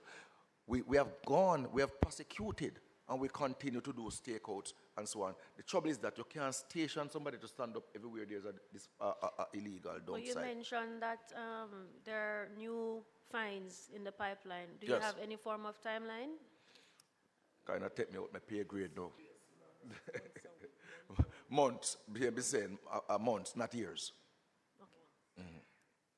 Mm-hmm. Thank you, Chair. I noted that your report is, to my mind, is kind of dated with the statistics. I'm asking if you could, I know you don't have that information, but could you provide us with, if it is possible at all, if it is not possible, you could communicate that to the Parliament as well at a future date. But it would be, because it's dated 2019, as Member Hannah had, in terms of the statistics, the figure that was, so could we get what between from 2020 and so on? Because we might be having a discussion where the figure has changed dramatically and we are not in receipt of that data. So if you could send to us. Okay? So what we will, the figures, what we present is what we have at the time. So we will, it is a process that will think. But at the end of the day, Member Siblings, the NSWMA is constantly reviewing and looking at what's happening out there. As we go each day, we're picking up different things. Right now, we are at the back end of our waste characterization study. I don't think we have concluded on the data for that yet. No, but we are looking at the garbage on a regular basis to see if there's any change and so on. Sometimes we, instead of giving a report based on one study, we tend to watch it over a period and then we do the comparative, because it's difficult to come in and report trends, and then when we report trends, it's not right. So we need to look at it in a more scientific way, and that's the reason why you will see some gap with the dates and so on. Thank you, Mr. Chairman. Just in a passing, if you'll permit. Just before you move on to the PS, the update on the relocation that has been announced by the Prime Minister and yourself of the Riverton City dump. What's the update on that? What I would say, Chair, is that based on my briefing, the Riverton City closure plan report, that closure plan report has already been completed. So that is now a document. If you are taking me to the next conversation, or when will it be, then I could not answer that. And where? Could not answer that at this time. Okay, so you're still some way off. You're a quarter of the way. There are a lot of things that a lot still more to things be to be done. So it is not an immediate action as it is now. All right, thank you. Just in a passing way, Mr. Gordon, regarding the proper fixed budget. Yeah, and you say Jamaica will be clean and looking much better, much cleaner. Significantly more. And you give that assurance. Absolutely. And if it's not that clean, it's because the budget was never provided to you. I would have to leave. You'd have to leave. I don't want you to leave. If you give me $23 billion, I give you a significantly cleaner Jamaica. Okay. You are asking us not to vote for the budget at Standing Finance Committee meeting if it doesn't have that provision to keep Jamaica clean? No, man, it is what is the budget that comes to us. It's predicated on doing the work that the people want us to do. So you expect that to be the yellow book? The 23 billion? Yes. Well, we are hoping. We don't control it once we submit it. So what did you get for the last budget? The last budget, oh, take me. It is Public cleansing, I see at 2.2 billion. We will give you that in a few. PFO will research that for you in a few. Admin and direction 1.3, so that call it what, 4.5 billion. So if we don't get the money, it's because there's a decision not to give us the money to keep it clean. That's a reasonable inference. But I wouldn't want you to go to the negative. I would want us to use today, since we are here I'm starting today. as positive people, to Yes. say that together we will work the systems, the corridors, No, I understand verandas, clearly, Mr. Gordon. and ensure that I will we'll not hold you responsible. I will hold the Ministry of Finance responsible for not giving you the money, since that's where you're relying it from. We have the fix. Okay. So the country knows that you don't keep it clean because the ministry did not allow you to keep it clean. What I want to say to the committee is that we have a proper fixed budget, and if it is supported as prescribed, Crystal we will clear. give Jamaica significant Crystal clear, Mr. Gordon. Madam No, Pierce. but I would just want to ask him, if you don't get what is necessary for the proper fix, what will you call that budget? If you don't get the resources for the proper fix, then what will be the term for the budget that you A may messy be approved? budget. A partial fix. No, a messy budget. An unclean budget. Mr. Chairman, with your permission, I would love to ask the PS, who is the permanent secretary for the Ministry of Local Government. Madam PS, I gather that you are currently, you meaning your ministry, is now pursuing a boundary change for St. Catherine to create a new parish. I'm aware of correspondence from your office with some proposed boundary changes to the parish of St. Catherine to create a 15 parish. My question to you, a couple questions to you, Madam PS. Are you mindful that these proposed changes from your ministry will have consequential changes on existing constituency boundaries, which is the remit of the Representation of the People's Act and the Electoral Advisory Committee of Parliament? Chairman, if I may, because Member Jackson has asked a question that is multifold, in that there are various correspondence concerning the proposed 15th parish being established. And you will recall that Parliament deliberated through a joint committee all the recommendations that were provided in that report would have been circulated to the respective stakeholders concerned, and yes, would have had several recommendations from various stakeholders, including Portmore Municipality, NLA, the NEPA, MEGJC, etc. So I'm not certain to which of the correspondence you would have been referring to. Pierce, I'm going to repeat the question. I asked specifically, as it relates to the proposed boundaries for Portmore 15 parish. And I earlier indicated that in the proposal coming from your desk, that proposal will evidently as consequential changes on existing boundaries, which, as I said again, such a consequence. So you will have to have, if you change an existing boundary, it has, if you establish a particular boundary in the creation of a new parish, wherever in Jamaica, so happen that it's been proposed in St. Catherine regarding Portmore, that proposal from your office, notwithstanding all your correspondence to the various stakeholders, your submission will have those consequential impact. And my question is, in making that submission for the proposed boundaries, are you mindful that it has consequential impact on existing constituency boundaries in about 3 constituencies which is the remit of another act. So your submission, which I have had sight of, refers to the Parish and Counties Act. The one that you sent to the municipality, which was the basis of the community discussion in Portmore, your submission.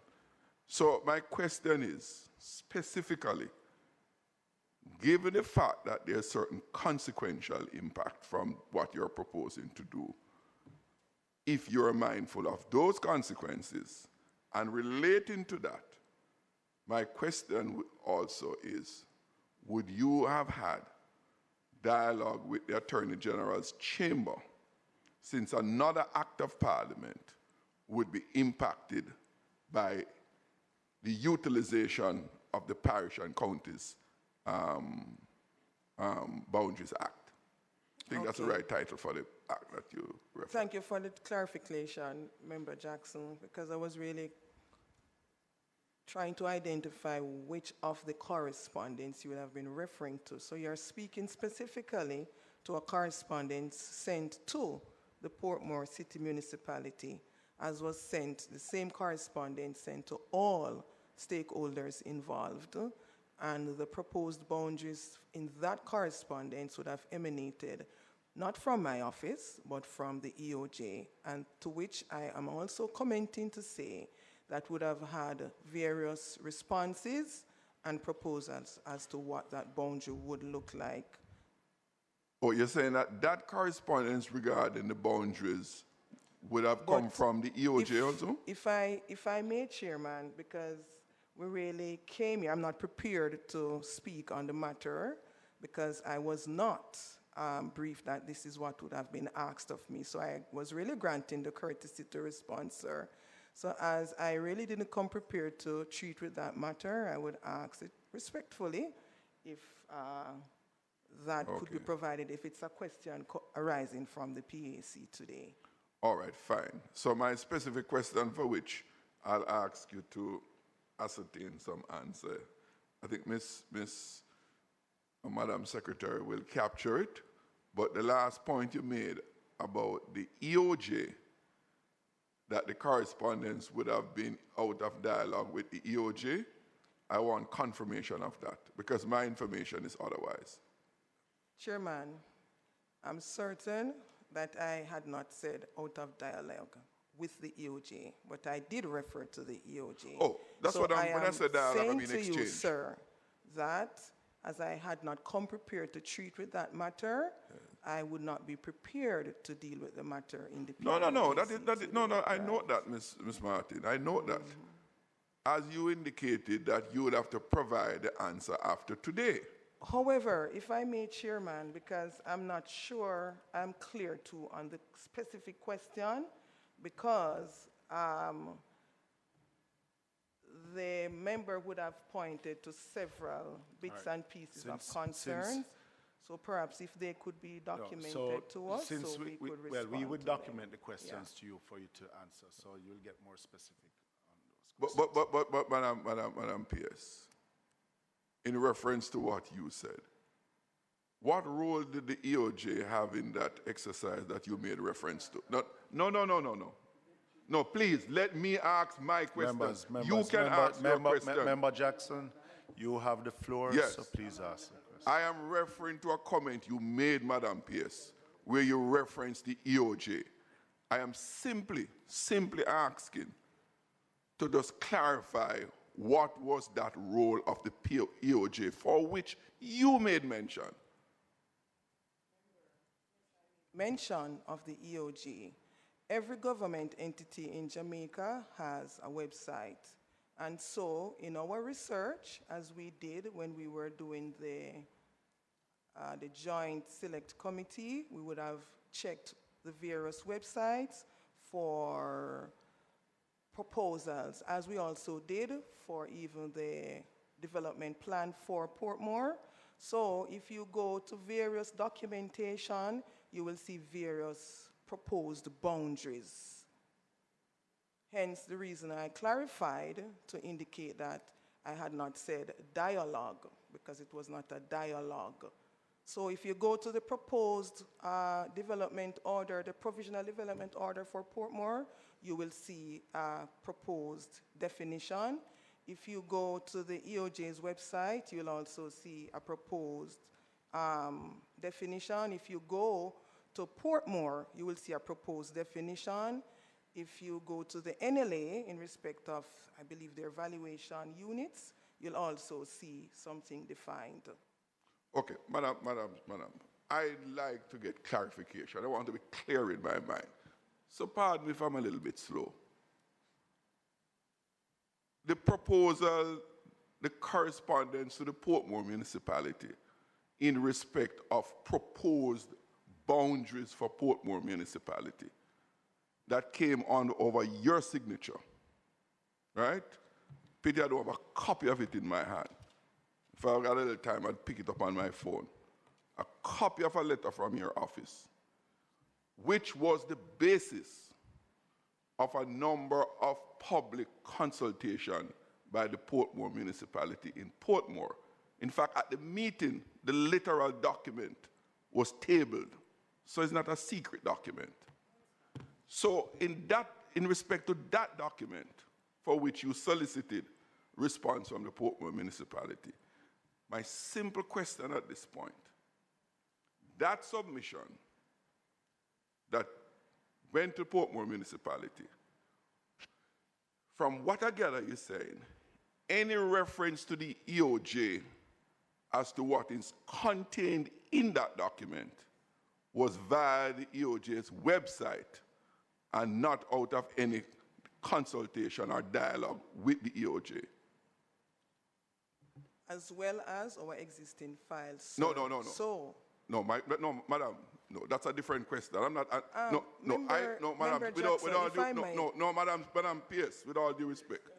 No, but I asked a specific question. Was that submission to the Portmore municipality only out of information from the EOJ website, or was it out of dialogue or consultation with the EOJ? Yes or no? And I'm saying, sir, it was not out of a direct dialogue with the EOJ. Okay, fine. And I was going further to say to you, sir, that it would have been based on several factors, including, so I was trying to respond to you directly. You said it earlier. No, I got that. Because also within the ministry are a set of files of conversations or exchanges prior to even my time. So you see various versions of a map representing Portmore. Having analyzed everything before us and having appeared here, it was put forward as a proposal. So that is not to say that that is what that boundary will be. Okay. So the conversation was initiated using the best place map we thought based on what the various entities have before them. So Portmore would have commented, and also it was put as a proposal. By the ministry? Based on the information within the ministry. So it's the ministry's proposal? It would have been the proposal based on the technical review, sir, based on all the presentations that were made. By your ministry? It would have been by the ministry, yes. Okay, we are responsible for that. I asked the question just for clarity, Madam Pierce. No, I understand, right? Member Jackson. I'm trying to make you very clear. No, and when I am not clear, I will ask the further question. Right. So it is a proposal from your ministry. It's a proposal. So we would have had various comments on it, because that's what the Houses of Parliament had asked us to do when we appeared here, that we would have sought further stakeholder consultation based on the outcome report that was shared with us. So a number of agencies would have commented and put their positions forward. So, Madam Pierce, those proposals that form the basis of your ministry's proposal, are those available for examination? The submissions that you got, because as you said a moment ago, the proposal emanating from your ministry is a result of consultations and submissions from various agencies. those submissions that forms the basis of your proposal, are those available for examination? Sir, I believe you missed one step in what I was explaining. Please help me. I am saying to you, having completed the consultation in Parliament, the Joint Select Committee, I believe you were also a member, a report would have come out of the deliberations. Madam, let me help you. No, you're going on the different part. No, I'm not going on a different part, Just let her finish sir. and then you can go. Because you, unless I misunderstood you, I believe you understood me to say that the proposals that we would have sent out to the various stakeholders would have been based on consultations with the stakeholders themselves. No, that's why I was intervening. I'm saying it would have been based on the technical team reviewing both what we would have had in-house prior to Portmore even being considered to be the 15th parish, to the various websites that exist, including the EOJ. So the ministry, having looked at everything, put something forward to say, Member Jackson, do you agree? Member Symbols, do you agree? Member Lee, do you agree? Chairman, do you agree? Chairman would have responded subsequently to say, no, I don't agree. Member Jackson would have responded to say, well, if I am agreeing, this has to take place. Member Symbols would have responded to say, if I am agreeing, I need you to do this. So I'm just saying, sir, that process is not yet complete. We were still in the process of, as at that time, going through with the various stakeholders based on the best fit that we saw. Those comments are now in, and we would have looked on those further for next steps. Madam Pierce, to be frank with you, yes, sir. I'm not asking you about the overall proposal for Portmore. But I have to explain that for you to understand, Let me finish my question. Based on the question you asked. Based on the question you asked, I would I'm have trying had to to clarify explain. my question. Madam Give me a Pierce chance. and Member Jackson. Hold. You have responded. Ask your question and then Yes. Thank you, Chairman. I'm making the point, Madam Pierce, if you'll permit me, that I'm not asking about the general overall proposal for Portmore to be in a parish. I was restricting my question exclusively and specifically to the proposed boundaries. So I don't care. I'm not asking about what everybody say about what should put it and what they don't want. I wasn't asking those questions. I'm simply asking the proposed boundary proposals. You would like to know where they are now Yes, in and that the submissions in respect of that boundary proposal from the various agencies that she said inform that proposal. All right. But that's what I'm clearing up, Chairman. So your response Because is... I'm saying my understanding of the member is that the boundary proposal would have been based on what I received. And I'm saying to the member that that boundary proposal would have been based on our internal technical review, if you are referring to the correspondence that was sent to Portmore of October 2022. Yes. Hence my reason for explaining at length the process, because that proposal would have, so we deliberated. You said to us, go and look. We looked and we had something based on what we saw on our internal files. We then dispatched. So if Member Jackson is asking about the respective feedback based on that correspondence of 2022, those are now in. You have just received those correspondence. The latest one would have been received as late as, I don't recall, but it was sometime this year. So, Mr. Chairman, this is what it comes down to. A boundary is where you run a line. If you permit me, madam, if you permit me. Go ahead. There are boundaries here, and they're proposing to put it here. I'm simply asking, what were the set of submissions that says, move it from here to there?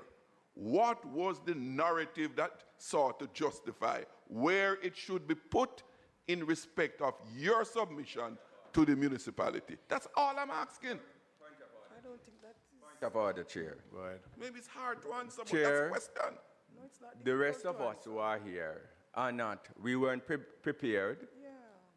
and we have no documents. We are hearing several documents, and we are not able to follow as we speak. I'm respectfully asking that we be provided with the documents, and as was said earlier, whatever question is asked is furnished to the PS, and we can be furnished with the proper documentation so that we too, because this is the PAAC committee, it's a committee, and we would like to be a part of that discussion.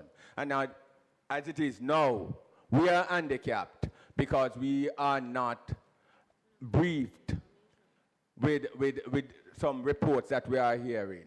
And so, respectfully, Chair, I ask that this matter do not continue until the rest of this committee is so prepared. Mr. Chairman, I hear the member. If you should accede to his request, the committees will become so constricted and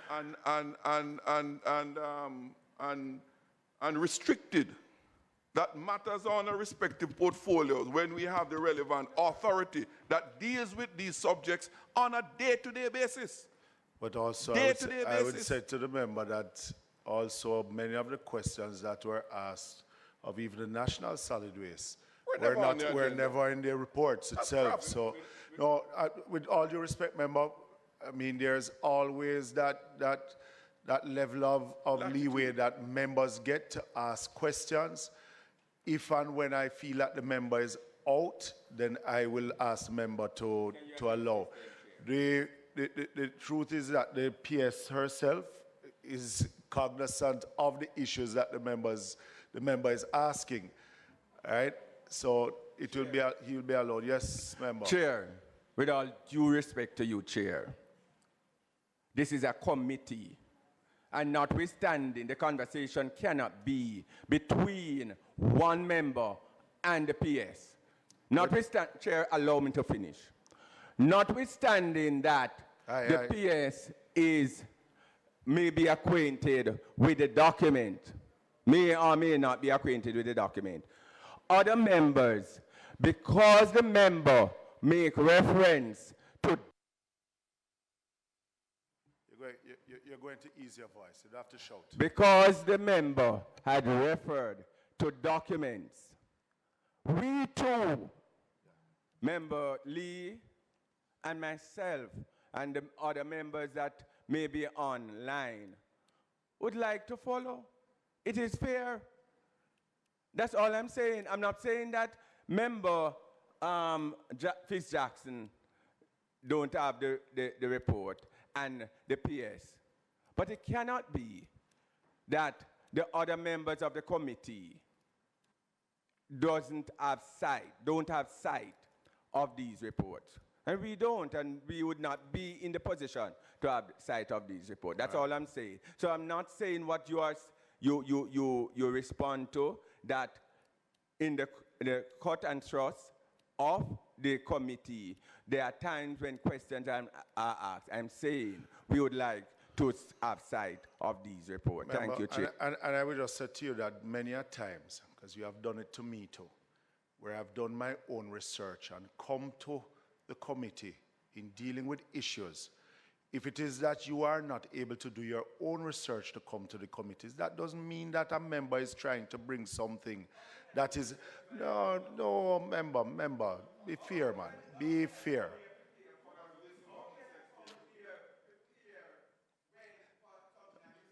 Member, that is why you get reports, that's why you get the budget. No, but that's why you get, member. That means you're incompetent of doing the research? No, but you have the budget there. Hold on, member.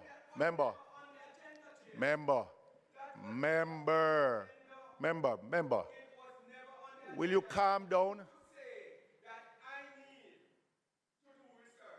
Member.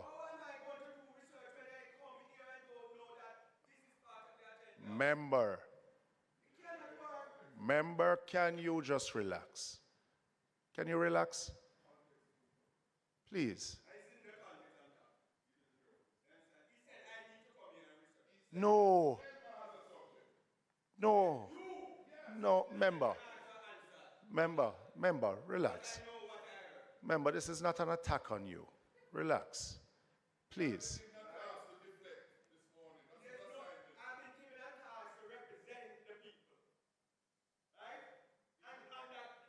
All right, member as chair, member.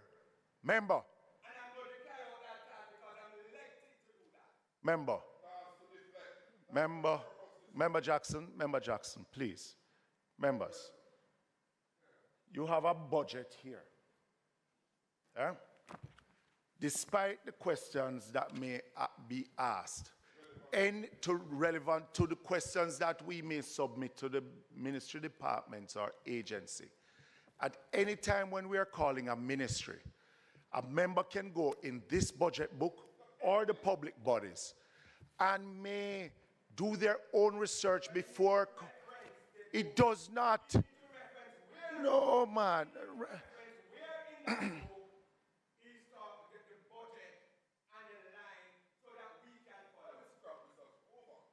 Member.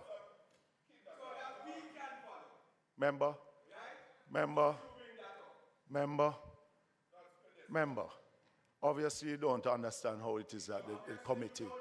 Yeah? Obviously. Yeah. Go ahead, member. All right, Chair, with all due respect pertaining to what is happening now, my discomfort with the whole thing is that PS would have mentioned that she was not prepared to answer certain questions pertaining to this topic. So yes, I know that Member Jackson has a right to ask questions pertaining to the ministry. However, though, can we just, if the PS responds to say she would like more time or whatever it is, can we not just go into a topic that she clearly states that she was not prepared to respond to today? Because I get the feeling that, you know, there's a line of questions coming, and she made reference to a joint select committee and a particular stage, and that she did not come prepared, as she made reference to the questions that were sent to her in an email from our committee clerk, etc., etc. So that's just my thing on it. Mr. Chairman, I fully agree with my colleague from St. Anne, Northwest. Because yes, the PS did say so. And I said to her, okay, fine. You'll submit the answer. My comments was to give clarity to the questions that she's going to subsequently answer. That's what the conversation was about. Clarity to the question that she will subsequently answer. Right. Not for her to answer it now. Some of the question comes about out of the clarification being sought. So what I will ask, as we have indicated before, that those questions, since we now have to wrap up, that we'll come through the secretary. You submit the questions that you would like to the clerk. Will do. And the clerk will submit them to the PS, and she answer them in the short and then space of time. Madam PS, as is the norm, you will send a response to the clerk. Yeah. Can those be within a week? Okay.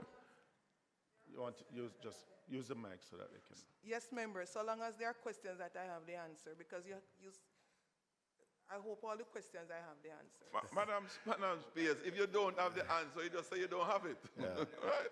So, one last question, Mr. Chairman. Crave your indulgence. Quickly. And the indulgence of my hot-tempered go ahead, here. Because we're against time now. ODPM. Your agency, Madam PS, correct? There was a glaring absence, or timely presence, I should say, of ODPM in the recent earthquake that we had in Jamaica. And there have much been said out there. My question is simply this. Is ODPM tasked with communicating directly with the public as it relates to both disaster preparedness, disaster response, disaster update, and things of that nature? And I say that against the background, Madam Speaker. Madam, you'll be elected shortly to be the Speaker. Yes. So I'm speaking ahead. to be the lead agency, and there was a rationale for it. The ADPEM is a technical team, resource almost like an independent operating body to deal with disaster issues. And my understanding and appreciation is that it was so that it becomes, there's an insulation between the political directorate in these matters, because in times of disaster, the country would want to hear from the technical experts and not us policymakers on the issues relating the warning, the precautions, and all of those things, which I said is a technical nature. In recent times, I've not seen it. I've been around a bit to be able to compare. And when ADPEM speaks, they speak almost like, they're the gospel, and people listen. There's a loud silence of ADPEM in recent times, and I want to get a sense of why that change, because there's this glaring change. And don't take my word for it, ask the general public. Right. Is that one of the questions you'd like the PS to respond to? All right, so we'll cover a little bit. Are you Madam PS? All right, members, we have to get out of here. So the Parliament sits in a little while, and they have another committee that is coming in for in camera. Let me just say, member siblings, this committee. No, because you went on a tirade. You went on a tirade a while ago, and I just want to say that there's no intention to silence. We will deal with this in camera. It's all right. It is okay. Members, we are on item 7, any other business. We will be circulating some dates for next committee meeting. This would be our last committee meeting for this calendar year. As I know, members will be busy dealing with their end-of-year programs in their constituencies. We have reports from the PIOJ and the Ministry of Economic Growth and Job Creation. So we will circulate those dates as soon as we have confirmed those ministry departments and agencies to appear, but those most likely will be in January. Let me wish everyone a Merry Christmas, even though we're still a few weeks away, but this will be the last sitting of the PAAC. Thank you very much, Madam Pierce, Mr. Gordon, and the team for making it today and having what I think was a good and fruitful discussion on the matter of solid waste management in the country. Thank you very much, and enjoy the rest of your day.